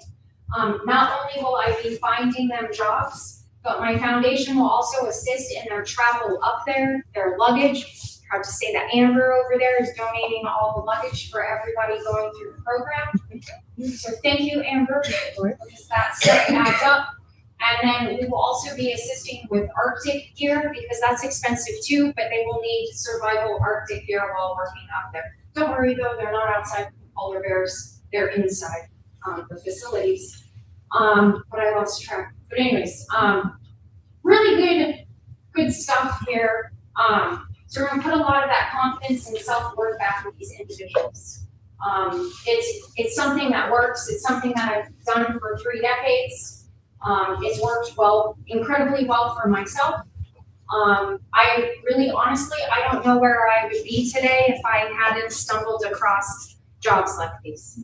So I believe in empowering these people in our community, and hopefully it will be in the town of Louisburg. Hopefully I can get your help in helping these individuals that desperately need it here. We can build a healthier community and make that Louisburg promise more of a reality. Moving on, the journey from where they are to where they're meant to be, a path from uncertainty to independence, and then to hope. And then off to the right, basically all the things I just mentioned. We take somebody from that community, we help them with the healing aspect, skills, employment, independence, and most importantly, hope, so that we can break the cycle. And that cycle is a vicious cycle. Now you ask yourself, I'm sure, how can you help me? Oh boy, there's so many different ways you can help me. You can sponsor, you can help provide resources, you can help provide the people that are in need of this program. After they go through the program, you can help employ them when they come back, if they want to stay here, and they don't want to go back. You can help partner and collaborate to create more opportunities. If you have a company or know of somebody else that has a room and board employment type of situation that we could become a partner with, that would be awesome. You can volunteer, share your time, your skills, and your experience, and then you can donate. Right now, I desperately need donations because, as you had heard me mention earlier, November is when I'm taking my first group of people up. And if that means that I use all my personal funds, I guess so be it, because I'm passionate about this. I want to make a difference. I want to make an impact. This is my dream. This is my bucket list. This is what I'm meant to do. So I have a fundraiser. Everybody gets excited about fundraisers. That fundraiser is happening August 14th, right around the corner. The reason being is because I'm taking people up in November, December, and January. So that fundraiser will help raise funds, and it will also create a buzz in our community and get people to gather to see more about what my foundation is about. I need people to buy tickets. I need people to come to a beautiful party. Oh, Hunt Family Vineyards. It's beautiful. Yes, is providing the venue for me. I have a couple of different chefs. I am a chef myself. I won't be cooking everything that night because I have a couple people flying in that are helping to assist. I have a couple of chefs from Raleigh and Durham that are also donating their day because they're passionate about what I have to say, and luckily I've made some good friends because they believe in my mission. So really fun night, and so please be there. Please help support my cause. Together we can change the story for the next generation of foster youth and individuals seeking a second chance. So please help me. That QR code, wait, it's not working. I have the right QR code on my phone. And so if you would like information, you can scan my QR code, and I would appreciate if you could scan my QR code. That sounds flirtatious. One question. Yes. Have you recognized a citizen or people who could take advantage of that here locally? No, I have not yet. However, I have through Hope and Vine and another organization that, both of those organizations are meeting up with me next week. One of those has 5 individuals, so one called me today. So I would hope the town of Louisburg would jump on this opportunity, because once again, I chose this town. I loved the charming downtown area. I liked all the historical homes. It was very cost effective for me, especially with the money I was making on the North Slope, which I don't make anymore. But I wanted this to be my town. It felt like my town. So with what I would like to do, I would like to absolutely use the people that are desperately looking for that second chance, for just one opportunity. By providing that opportunity, maybe that person's not gonna turn back to substance abuse, drinking, or crime. So, if I can put that money in their pocket and put some pride back to where it belongs, some self-esteem, some self-worth, some of that empowerment, I believe that we could make some changes, some very positive ones.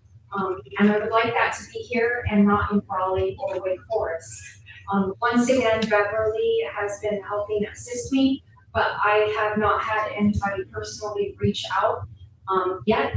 And I'm not kidding about the money. I made that money. And I also I've hired hundreds of individuals to go up there. I don't work for them anymore. I work for donations. So I'm poor, so I need you guys to donate. I don't have flyers, I have the QR code. But what I was planning to do was to print off the QR code, frame it, and then walk everywhere. Bring a framed QR code here, bring one to the courthouse, town hall. So any individual that was maybe inspired or something that I've said tonight has resonated with you somehow, you could, tell 5 other people about what I'm doing, or buy a ticket, or donate something for the silent auction. I am really good at what I do, throwing events and being a chef. I have good taste in kind of that stuff, so you would be coming to a good party, I promise. So I guess basically what she's saying is if we know anybody in the education system, we know anybody in the churches, we know anybody in the Boys and Girls Club, anybody, really, let's take this opportunity and support a great cause for our community. We know they're here. We know there's people who are in need. And our education system alone has a lot of individuals who are affected by homelessness and also foster care system. The hardest thing to come forward is, to admit where you are at a point in time when you're the lowest of the low, as Ms. Trinity said. So let's help those individuals. Let's help them stand up. Let's reach out to the people that we know and tap into these opportunities for a good cause for our community. Thank you, Ms. Trinity. Thank you for your time.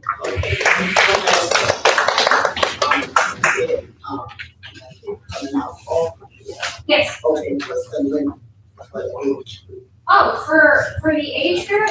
Oh, there's no limit. There's no limit on age group. I don't care. What's the age group of the foster care system? Oh, the foster care system, there's several different programs that go all the way up to like age 26. I just want to help people. I want to help people that want to make that change in their lives. I want to help people that want to overcome. So it doesn't matter if you're 18 or if you're 55. The reason why I'm capping it at 55 is because I'm feeling the arthritis and I don't think you'd want to work 12-hour days. I'm not 55 yet. Thank you. You're welcome.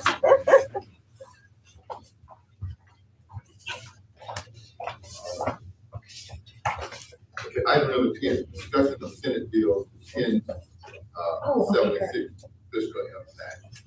It seems like you want to start at a statement as it relates to this bill that could hopefully shed some light on where we are. Members of council, residents of Louisburg, I want to explain clearly what Senate Bill 1076 means for our town. But it does not mean how we intend to respond. Senate Bill 1076 was ratified and became session law 2026-27 on July 2nd, 2026. The law changes the rules governing Louisburg's electric fund. Going forward, electric revenues must principally remain within the electric system, pay for legitimate utility expenses, strengthen utility reserves, and support electric system debt. And where sufficient surplus funds exist, produce lower electric rates. The law did not create every financial challenge facing Louisburg. Those challenges developed over several years, but the law removes a revenue mechanism the general fund previously relied on, and it requires us to transition to a more sustainable and transparent financial structure. We will comply with the law. We will protect essential services. We will give residents the facts. And we will use this moment to place Louisburg on a stronger financial footing. The law, as it was passed, and it came by one day after we passed all that. I'm glad we had a budget, because at this time, this law took effect, those funds that we would use to pay salaries, pay bills, all of that would then reflect back on the previous budget. By doing that, and that previous budget, even in an interim budget, would require us to pay for those out of last year's funds. Last year's funds would vastly be depleted, because we would not have had the resources as we had for raising the rate. So there are still some unanswered questions as it relates to Bill 1076. And as those bill questions materialize, we will then make adjustments. It did not say that those funds were retroactive. So there was a question as to how this bill really affects going forward. So right now, we're taking the line that it will affect future payments going forward, not retroactive at this time. But once that, and if that is clear, we will then follow the law as it stated. So that's some information that came my way that I wanted to pass on to the citizens as well. It puts us back in a position that we were in several years ago, in which we operated exactly like the bill is saying for us to operate now. But the law was changed to allow Louisburg to switch funds from the electric fund into the general fund. That was the law. Now this law has been reset. So we are back to where we were several years ago. So that's kind of how this bill has affected. And we are looking to see if anything else comes out of it. And so we'll be making the necessary.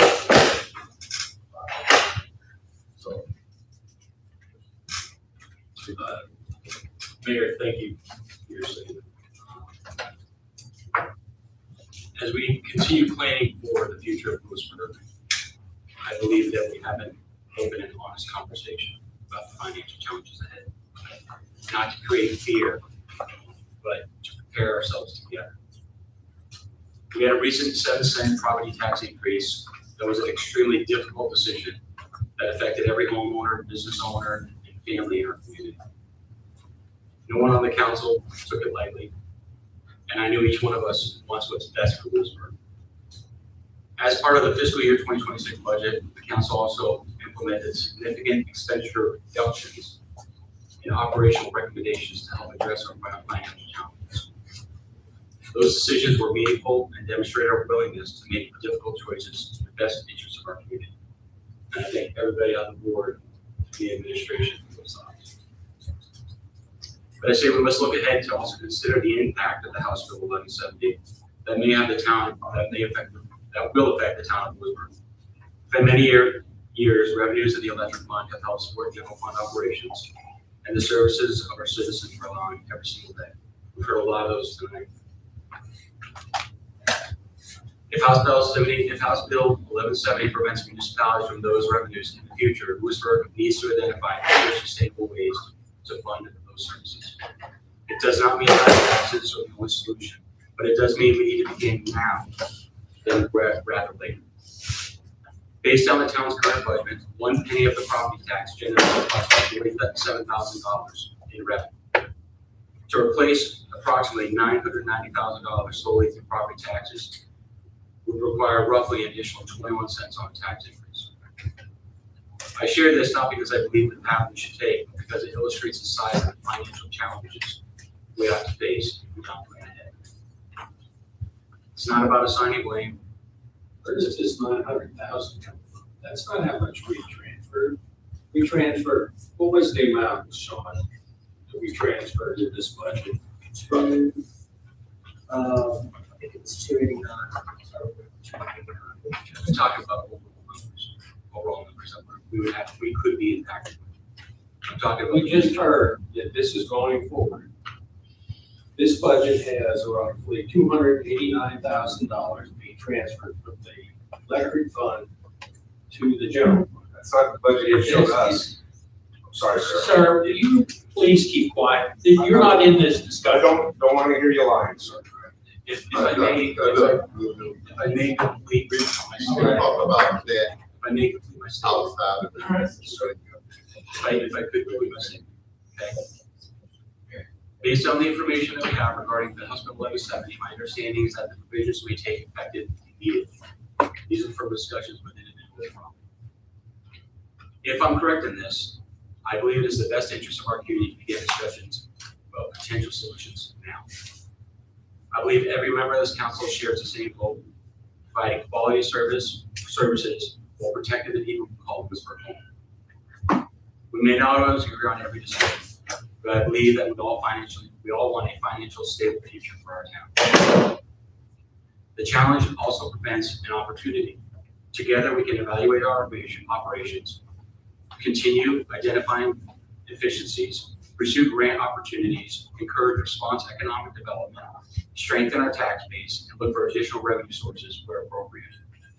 Every option deserves thoughtful consideration before placing additional burdens on our citizens. We must remain committed to work together as a council, along with our staff of our community, to develop practical, long-term solutions that balance fiscal responsibility with the services of our citizens that they expect and deserve. With that in mind, I'd like to make a motion that this council schedule a dedicated work session to discuss the potential impacts of House Bill 1170 and begin developing long-term financial strategy. The work session will allow us to review the legislation, evaluate its impact on the town's finances, identify opportunities for efficiencies and economic growth, such as supporting the Louisburg Promise, and building a plan that protects essential services while remaining mindful for our taxpayers. Our responsibility is not to adopt the next budget, it's to prepare Louisburg for the years ahead. I believe our citizens expect us to plan ahead, work together, and make thoughtful decisions. By starting the conversations now, these challenges with preparation, transparency, and a sound financial stewardship. So again, motion that we go forth with a work session to help the citizens of Louisburg to build for the future. And I'd like to put that on the table tonight. There's a motion to, for a work session to talk about, the impact of Bill 1076. That is why we indicated that there are still some things that need to be clarified with this bill that was not stated in the original text that became law. And there are some things that really, I agree, that needs to be clarified. Separating the assumptions from actual facts, separating things that are not exactly correct that has been made. There are some things that may have been misleading as a result of this. And in opinions, yeah. So yes, I would welcome a detailed discussion on how this bill affects the town and clear up. Finally, we need to have a discussion. And I agree that would clear up some of the things that are being said, some of the things that have been said, some of the things that have been characterized as a result of centering around the budget. On the back table back there, I had laid our town budget. And also put a statement there from the council describing how we went about that budget. It's back there on the table. It is on our website, and it is just a simple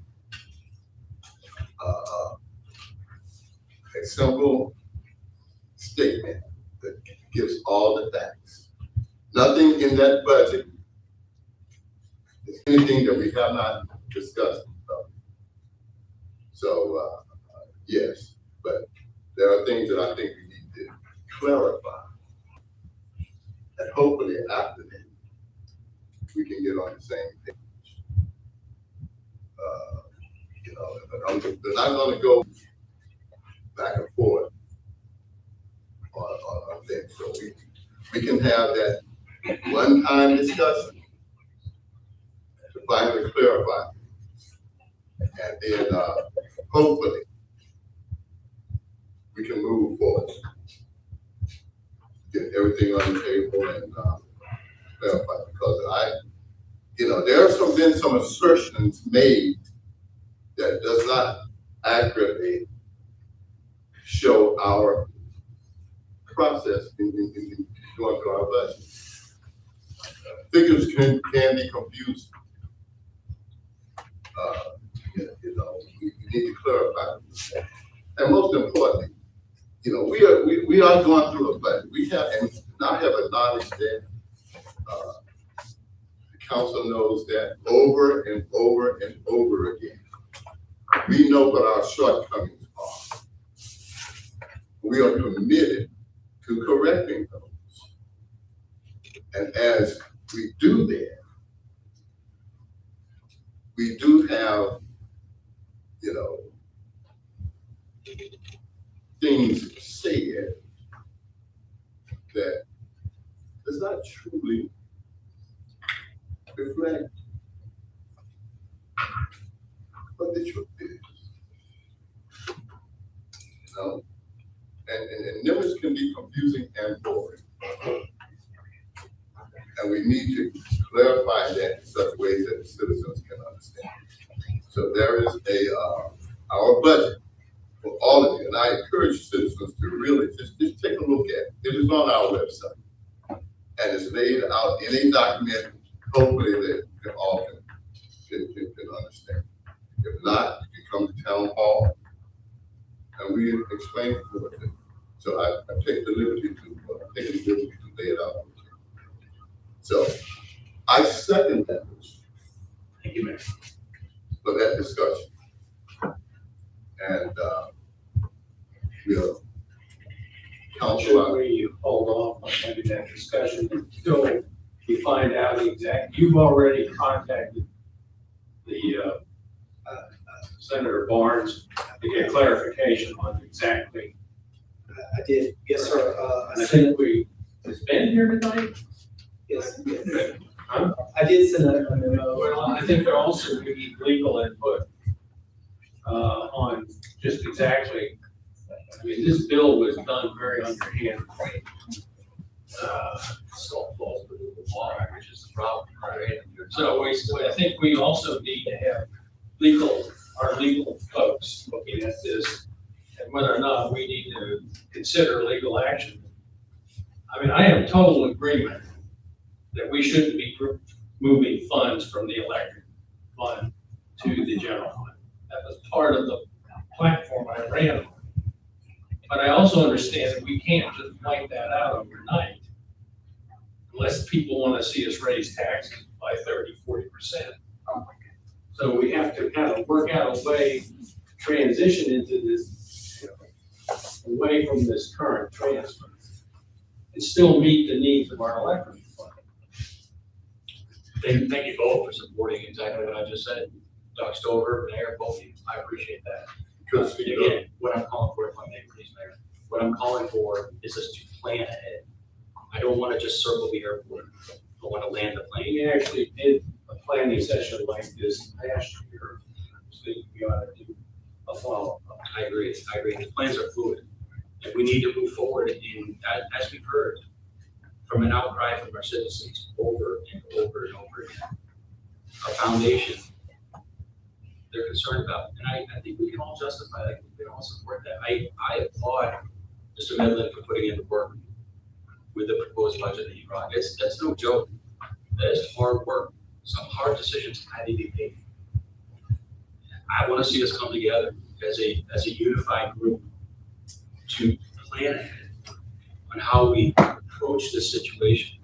And I do understand, and I did see the letter that Mr. Midland had sent on to Ms. Lisa Barnes. Unfortunately, we don't have that luxury of waiting until somebody responds. We have to It's hard figure to out. make decisions when you don't know the exact facts, right? Well, all we have to do is call Raleigh. If we call Raleigh and we make a phone call to their office, what's that? Call who and wrong. Ms. Lisa Barnes, Mount Winslow, anybody in the office. We just gotta pick up the phone. But we need to plan ahead. We've been crying for that. We've been crying action for a long time, but yet we don't take a step forward. What are we doing? Are we talking or are we building? We may have had these issues from previous, but we own them today. We have an opportunity to make our movement and shine and be somebody, or stand back and lay down like a dead dog. And I apparently, honestly, don't want to lay down. Who wants to join? I think we need to wait for an answer from Lisa Barnes before we say anything about coming together, because when we start discussing stuff, we don't know if we're discussing the right thing or if something different. So, and to clear up some assertions. Like you just pointed out, $990,000. See, that's not correct. That's what the budget says. That's not correct. Can I show it to you respectfully? Sir, That's you not- are not a part of this discussion. You open your mouth again, I'm going to ask the mayor to have you removed. Okay? This is a discussion about the town council. This is not a public session. So we'll move on. There, we'll move on and have that, because we need to get this thing cleared up and clear up, assertions. I'll just leave it as that. And have that discussion where we can discuss facts.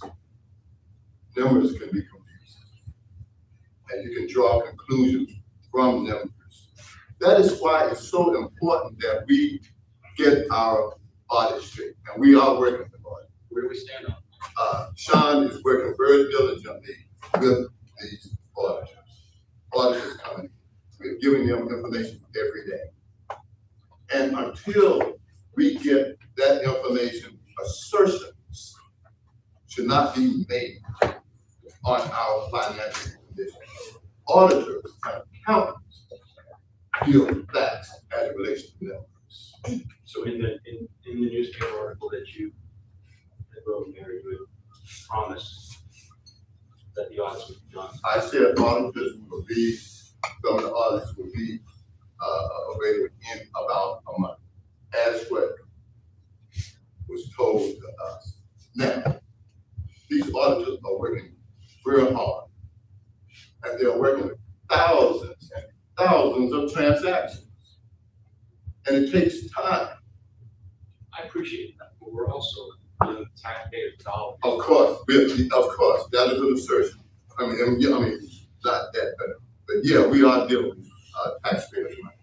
We have $18,901.67 laying out there of taxpayers' money, where I've heard people so concerned about taxpayers' dollars, they haven't said one word about that amount of taxpayers' dollars. I disagree, because we all got that to the table, about years. Yeah, but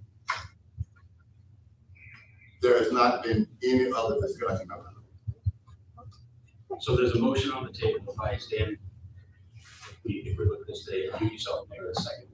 I second it, but that is merely would be a discussion on the assertions that have been made, clarified here. See, I have a whole document of things that were made as a result of things that have not necessarily been factual. Some had, and the ones that had was lifted from the budget, what you already knew. So they are suggesting you and I come together first. I'll be happy to sit down with anyone there. I also think that we need to. We will share, because I have promised to be transparent. I will be transparent. So it's you and I being transparent with the community, or is it? You and I, because here's Mayor, if I may, I'll just finish my sentence. I'm not looking here to debate or disagree. neither am I. What I'm looking to do is the best for our community as an elected official. So am I. So I'm asking the council, if we can, like, again, repeat myself, make the motion that we come into a work session to discuss the impacts of the House bill that has been presented to us, whether it's an impact on us that hurts, whether we feel it's legal, compliant or non-compliant, it's the law. Yes. So I put a motion on the table that would go for it. We have a work session. Can I ask for a second? Does it have to be just strictly on the House bill? No, ma'am, Can it it does be not. a work session Because that I what think- we need, period? I think every On dollar, infrastructure plans ahead, so not just saying House Bill 1076, but it needs to be a work session, period, that we need. I think that needs to be clarified. We could do a work session, period, not just explaining House Bill 1076, but a work session, period, where we're discussing finances, infrastructure, basically strategic plan. yeah, I applaud that. I do. Let's open the door to make that happen. In that case, I second that. Thank you. First yours, second yours. Thank you. I think we do need a plan, not just on House Bill 1076, but we need a strategic plan session, period. So we're not gonna just limit it to 1076. So we'll amend that Yes. motion for that discussion.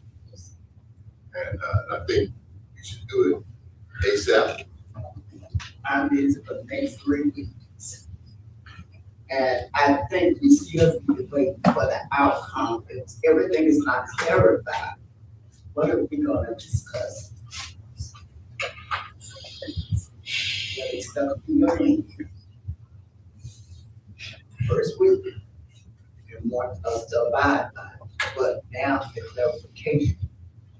So what are we gonna discuss? Wait, it's really up now, or what we have to send at least a bond for her to clarify things. And this is so it can, that's I think we need to get in touch with Lisa on whatever it takes, so we can have facts. Because we're gonna be spinning our wheels. We're gonna spin our wheels. We need facts. Well, that letter is still pending. Mayor, is there anything that you might be able to do for encouragement? Well, I can, call her office, or try to use, other colleagues of hers to help. So I can only ask. I think we should. I think we should.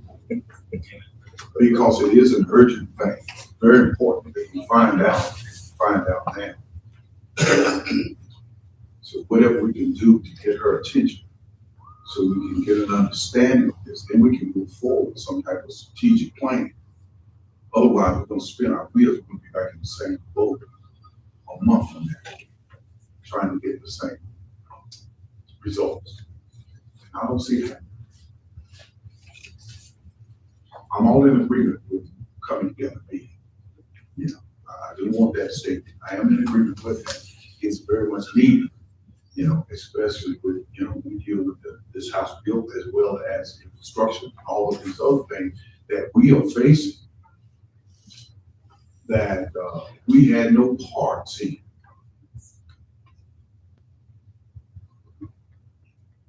But we need to do it intelligently by having our facts together and not assumptions. Sir. I agree. Sir.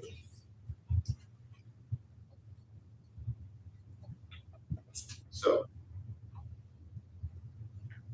we have that motion on the floor. And we have a second, so we go to. We haven't set a date. Yeah, hold on. And it won't just be talking about how to do 1076 interview session for us We to have our work. strategic. Right, like session. this, yeah, like Please. correct. So the motion that's on the floor is not to just to address the House bill, but also to go forth and to investigate all infrastructure and how we can improve and do the best for our citizens. Yes. I would like to second that motion. We also need. So we amended. Do we have? She amended the motion.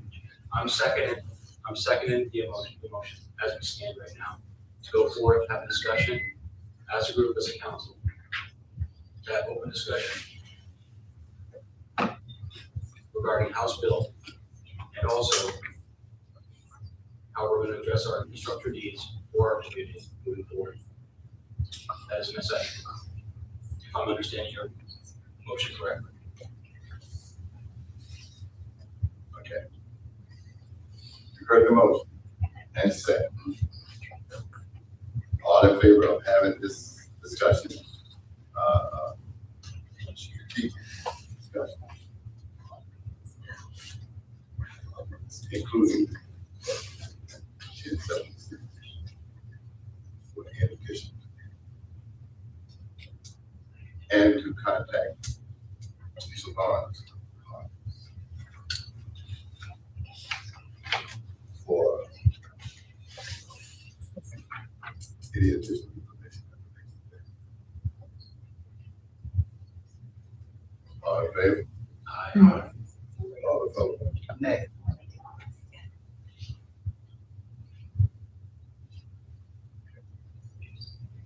Thank you, Council. Now, it's kind of a point of order. We're saying Lisa Barnes, but this was a law passed by the entire legislature. Right? Lisa Barnes doesn't get to interpret the law. It is now to be interpreted by who? It will be, it will have to be the state legislature again. Well, but I mean, when you put a law on the board, we have a system of checks and balances, all right? So the final arbiter of what a law means is not the legislature, it is the judicial branch. Or the opinion from the Attorney General's office. What does this mean? You know, from what I'm gathering, this law has some very vague language. All right? And we're having a lot of people throwing around different figures. And I'm like, Betty, that how we deal with this if we don't know what this law actually means. At the very least, we need an opinion from our attorney as to what does this law mean? What is on paper? Not what Lisa Barnes thinks, not what the people in the audience think, not what Sean thinks or I think. What does the law actually say? We are a system of laws. It's not whether it's right or wrong or just, it's what the law says that counts.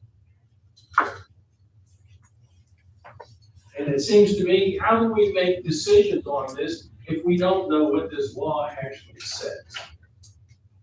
I think the mayor made the commitment to make the phone call. Now, I agree starting there, but, you know, it's, like I said, she does not make the decision on what this law says. She initiated it. Initiated, I know what she would have tried to do. But what actually ended up going through the legislative process and becoming law? And you've seen multiple times this year how what we thought laws used to say, all of a sudden get changed by the courts. We have a great opportunity to understand it moving forward. So I look forward to, once we find out what I'll understand, this phone call, this Barnes or even email. It will be a urgently have a meeting to address those needs. And I thank you all for your support. Lisa Bond was our legislative from the county. Yes, ma'am. And she spent here several times, and she knew what we was doing, but now she brought this in. Sure. She's not really building it. So. I don't disagree with you there at all. I don't disagree. I mean, I just like to say, you get clarification. Before it's passed, you need, but we have a clarification of what everything means and when and all that before we go into chambers to talk about it. I can just speak from experience that I don't wait to put water on the house if the fire is burning. Once it's hit the ground, I address it. Okay, as we go into this session, then we'll just simply, we can talk about the strategic plans and just hold off on the discussion of these. Until, you know, we can still be in conference talking.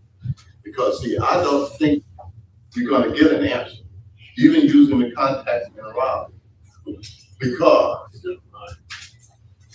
the experience has shown that it's very difficult to get answers from some representatives. And I'm just gonna be frank with you. That has happened, that it is happening now.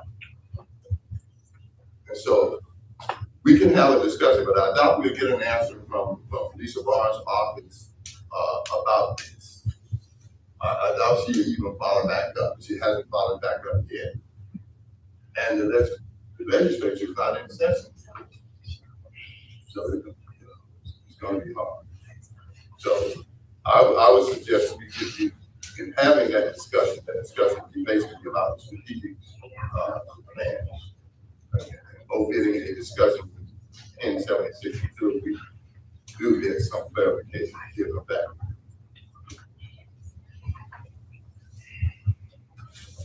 We've already voted on it.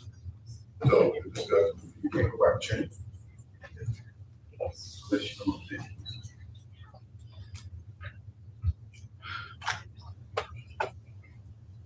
Counselor, coming out here. So then Saturday. Yeah, I'm already called for the meeting, so. Okay. All right, you can't. So the next, we can set. No, we would have one council person that would not be for the next 3 weeks. So we said, I'm gonna be out of town in a month. So we're putting our taxpayers aside. no. That's not That's correct. just what it seems, I'm sorry. Well, that is not correct. No. Do we have any openings, does any of us, I'm not pointing fingers, guys. I'm asking, do any of us have a Monday open? Do we have a Tuesday open? There's 5 days in a week. There are 10 hours in a day for working hours. I've got 24. But Sean, the state with you, Yes, sir. that's I hear not you, and you're correct. So I thank you. Thank you for saying it's correct. I'm frustrated for our community. We've been here for how many months that the audits are coming? They're on the way, we're working hard, and I applaud that. They are. So I asked to be patient until these audits come about. Let's not go and keep saying and making assertions about certain things when we don't have the facts. And that's what we're always talking about. We don't have the facts.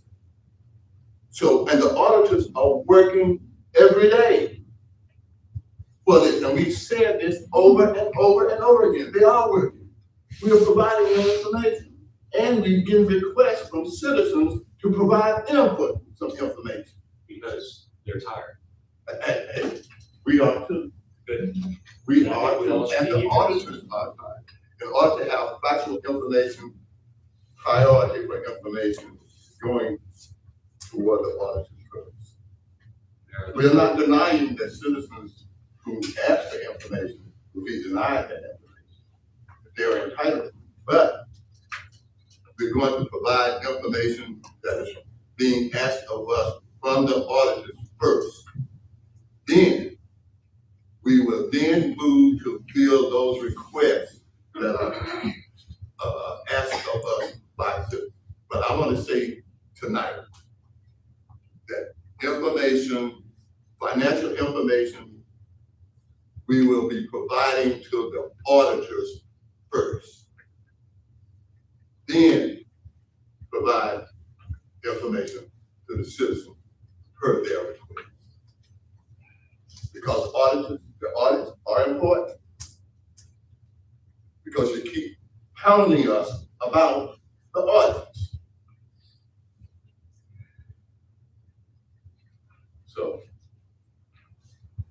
that's it. Look forward to having this discussion again next week. That's what it takes. We will have it. We will have it. Let's see what else.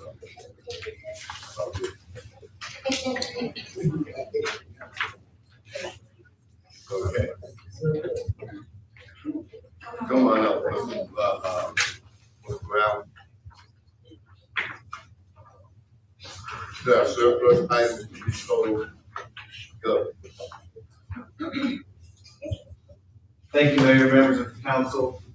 Simple request tonight. We've got several items that we've got no use for across public services and or questions of the police department. So I'm asking that the following items be declared surplus and listed for sale on Gov Deals. Police vehicle 102, 2009 Ford Explorer, currently does not run. Despite multiple attempts, it's got 203,000 miles on it. Police vehicle 107 is a 2017 Dodge Charger with a blown transmission. It's upfitted for a canine patrol car, and it's been deemed that the repairs are not worth pursuing. It's got about 60,000 miles on it. We'll probably set a reserve price on this one, but it is a significant, I think there's going to be significant interest. And then we've got a bulk lot of office tables, chairs, and filing cabinets from this room specifically being cleaned out and other offices. And then we've got an old ice machine at the off center that we will need to make an attempt to sell. So to reiterate, I'm asking that these items just presented be declared surplus and posted for sale on gov deals. And if not sold,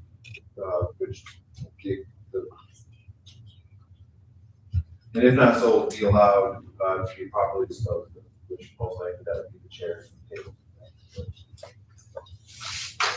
It was a vehicle with 60,000 miles on it. What kind of cost are we talking about to fix that vehicle? That seems like relatively low miles. It does. I would, I'm gonna have to defer to Chief Lincoln. It's his vehicle. I'm offering assistance to help post it, so.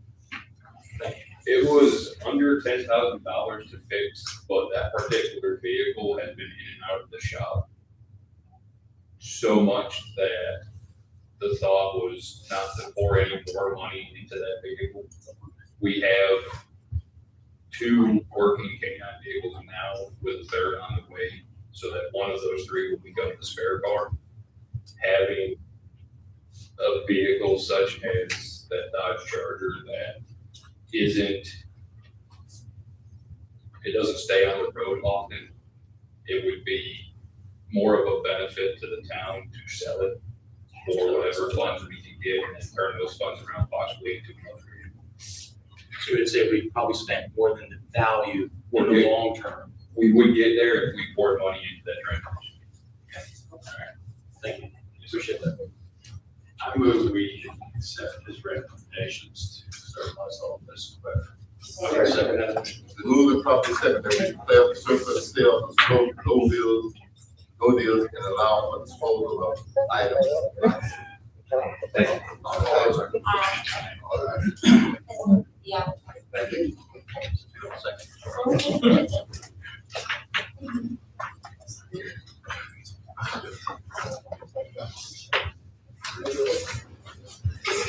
Item 12, administrative report. Mayor, Town Council, thank you. I'll be extremely brief. As you can see, you have some information related to economic development in your packet. Friday Nights on the Charles will be this coming Friday night, June 17th. Jill Charles and Nobody's Business is the band that will be with us on Friday night. Just a quick update, as we've already sort of discussed, the audits for fiscal year 23-24. We are working diligently to get those complete. There was a few items left to work through, and we're providing that information to our auditors. They've been in the office. They've been, we've had 3 at one time there working, trying to get this cleaned up. So I just wanted to share that with you, that we are working diligently to get this, but you also need to understand we're working alongside with the state auditor's office because they're requesting information as well. And because of that, we're working with both groups to provide information. So it has been delayed due to that. So just want to. How is we approved a contract for a second? She's working diligently with us daily. Right. Is she working primarily with PB Mayors or with the state? She's working with PB Mayors and myself to keep the day-to-day moving and getting PB Mayors what they need. And she's already into 24, 25 and 25, 26. So do you anticipate having, what is it, 23, 24 within the next 30 days? I would say the next 60. Just give us next 60. If we're 30, it's great.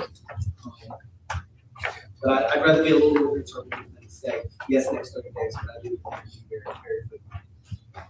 So if I recall the last meeting, you said we had 5 items that we had to answer for you on. Now you're saying a few. Define a few for public transportation. So basically it's 4 to 5 again, because as they check things, then it triggers over questions. So then that goes back and answers others. So That's what the audit is all about. When questions come up, then they audit those. That's how it works. So part of this is they're working 23, 24, but due to the fraud that happened in 25, 26, they're looking at that as well, because that's going to trigger a lot of things. And that means they're now tracking back to 24, 25 to see maybe if something happened there. So it's not just, they're just working 23, 24. They are, and they're asking questions, but there's a group also working on these 2 years because of what. So it sounds like it's not favorable for the town of Louisburg to supply what you're telling me.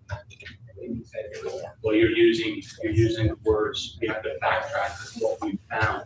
So they're just confirming that no fraud was committed in 2025. Because we have had turnover in the finance department, we've had turnover in the AP department as well. I mean, we've had a tremendous amount of good, just making sure that nothing happens.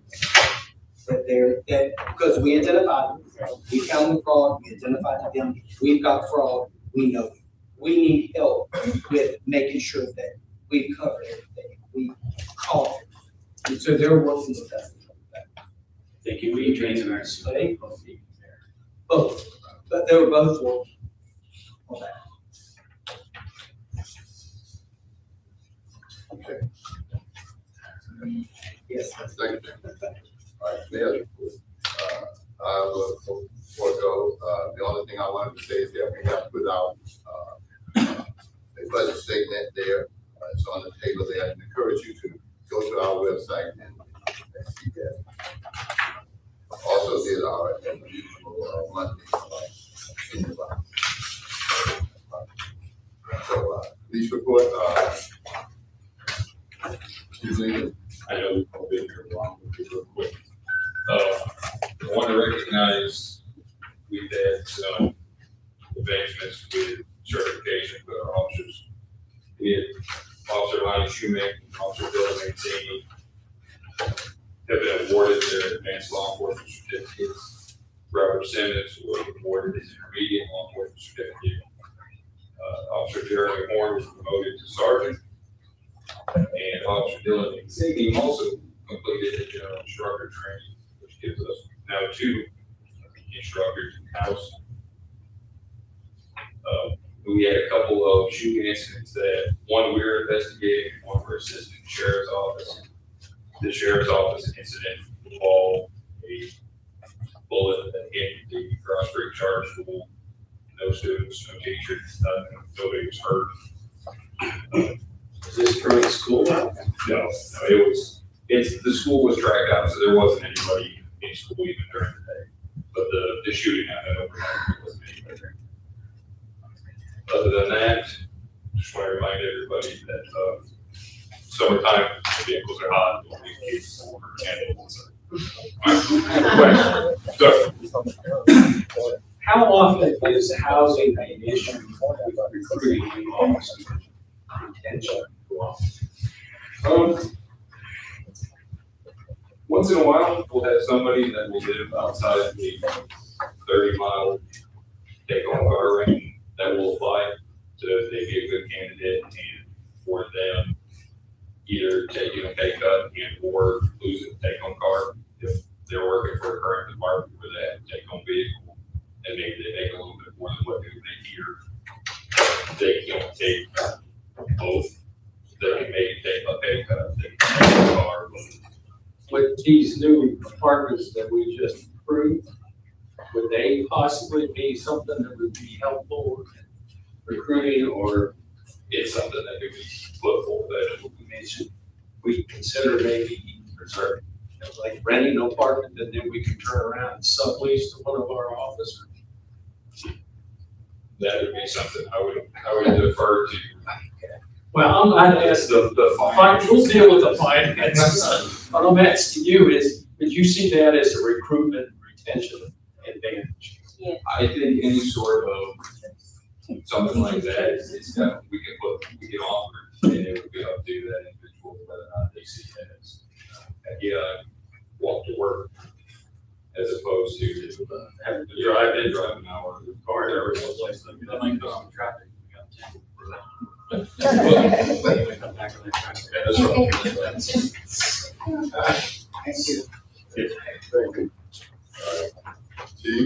Everything's in back, man. I had the same question for you. All right, item 16, council comments, Governor Rose,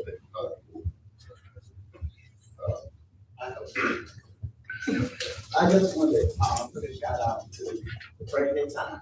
So what Gary has done for our family. Her daughter was here with us, so we came for our family together. And she just wanted to thank you also. All of us here, but my cousin, Gladys, that turned 107 last year. And they really do something for this year. But she passed away at the age of 107 years old. And he always did her birthday celebration in front of time. And it really just wanted to thank you for that. The values of the local newspaper. And she was baptized in our Tar River right there. All right, thank you. I do, just want to thank the citizens for coming out, and for this meeting. I want to thank council too, for sitting here, knowing we had to ponder these tough decisions. Again, as we said over and over again, you don't take our positions for life. And thank all of you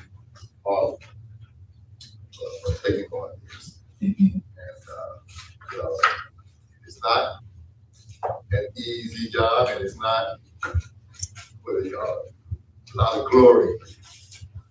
But again, thank all of you. I want to thank our electric department for putting in some hours on fall meeting during that rainstorm. It's coming off of West River Road from our new location. And those guys out there at 11:30 at night, came around before I was surprised to see them.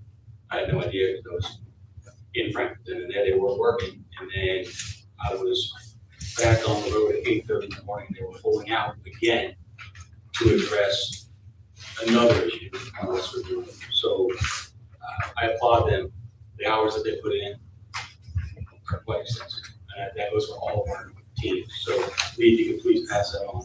Be great. Also had an opportunity to meet with new president of Louisburg College, President Campbell. I'm really excited. I'm excited for what he is going to bring to Louisburg College. I'm excited about his ideas. I'm excited about what he wants to do to be part of our community and part of Louisburg. Be ready, guys. I think it's going to be exciting, and I'm really looking forward to it. And if you haven't had a chance to meet him, I say take the opportunity. It's good stuff. Thank you. Councilwoman Wood. This weekend, I had an opportunity to do something that I'm very truly passionate about, and that's bringing activities to young kids in the town of Louisburg. It was a vision of mine, and with that, I want these three young ladies on the front of the stage. Rachel Dixon, Sandra Kelly, and Renee Satterwhite. We are officially Team Louisburg Kids Park, where we specialize in STEM, play, arts, recreation for kids in the town of Louisburg. We are providing free activities for kids, and our first event was this Saturday, July the 11th, where we had about 15 kids. And I know you probably saw them out there in the community station, out there in the lawn. They had water play, they had painting, they had STEM activities, they had Jenga, they had a lot of activities, and they were providing a free lunch. And I just want to thank these ladies. I came to them with a vision, and they took it and ran. So you'll be hearing more from us about who we are and what we do, and more events for the town of Louisburg, and how you can help with donations and volunteering. So thank you. This is my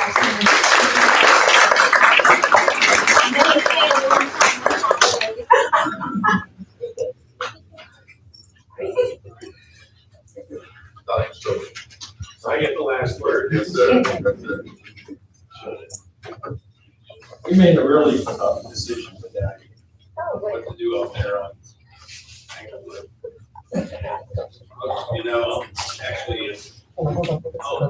right next door to this property. But making this decision is a matter of balancing the needs of that community versus the communities on this.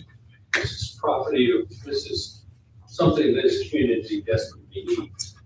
Also, it's a matter of looking, we couldn't stop that property from being developed. Our hands were tied long ago by the state legislature, by our previous comprehensive plan. All we can do is try to make the most of it. And I feel really good about having a local developer, entrepreneur, who I know and I think has done a lot of good for this community, be in charge of this project, where if we had rejected it, who knows what would have happened. And so it was a difficult decision. I know that there's a lot of people that were unhappy about it, but I think we made the best decision. And I think we did some hard work tonight, proud of this council for what. Thank you. Next item on the agenda is adjourn. Can I get a motion to? Second.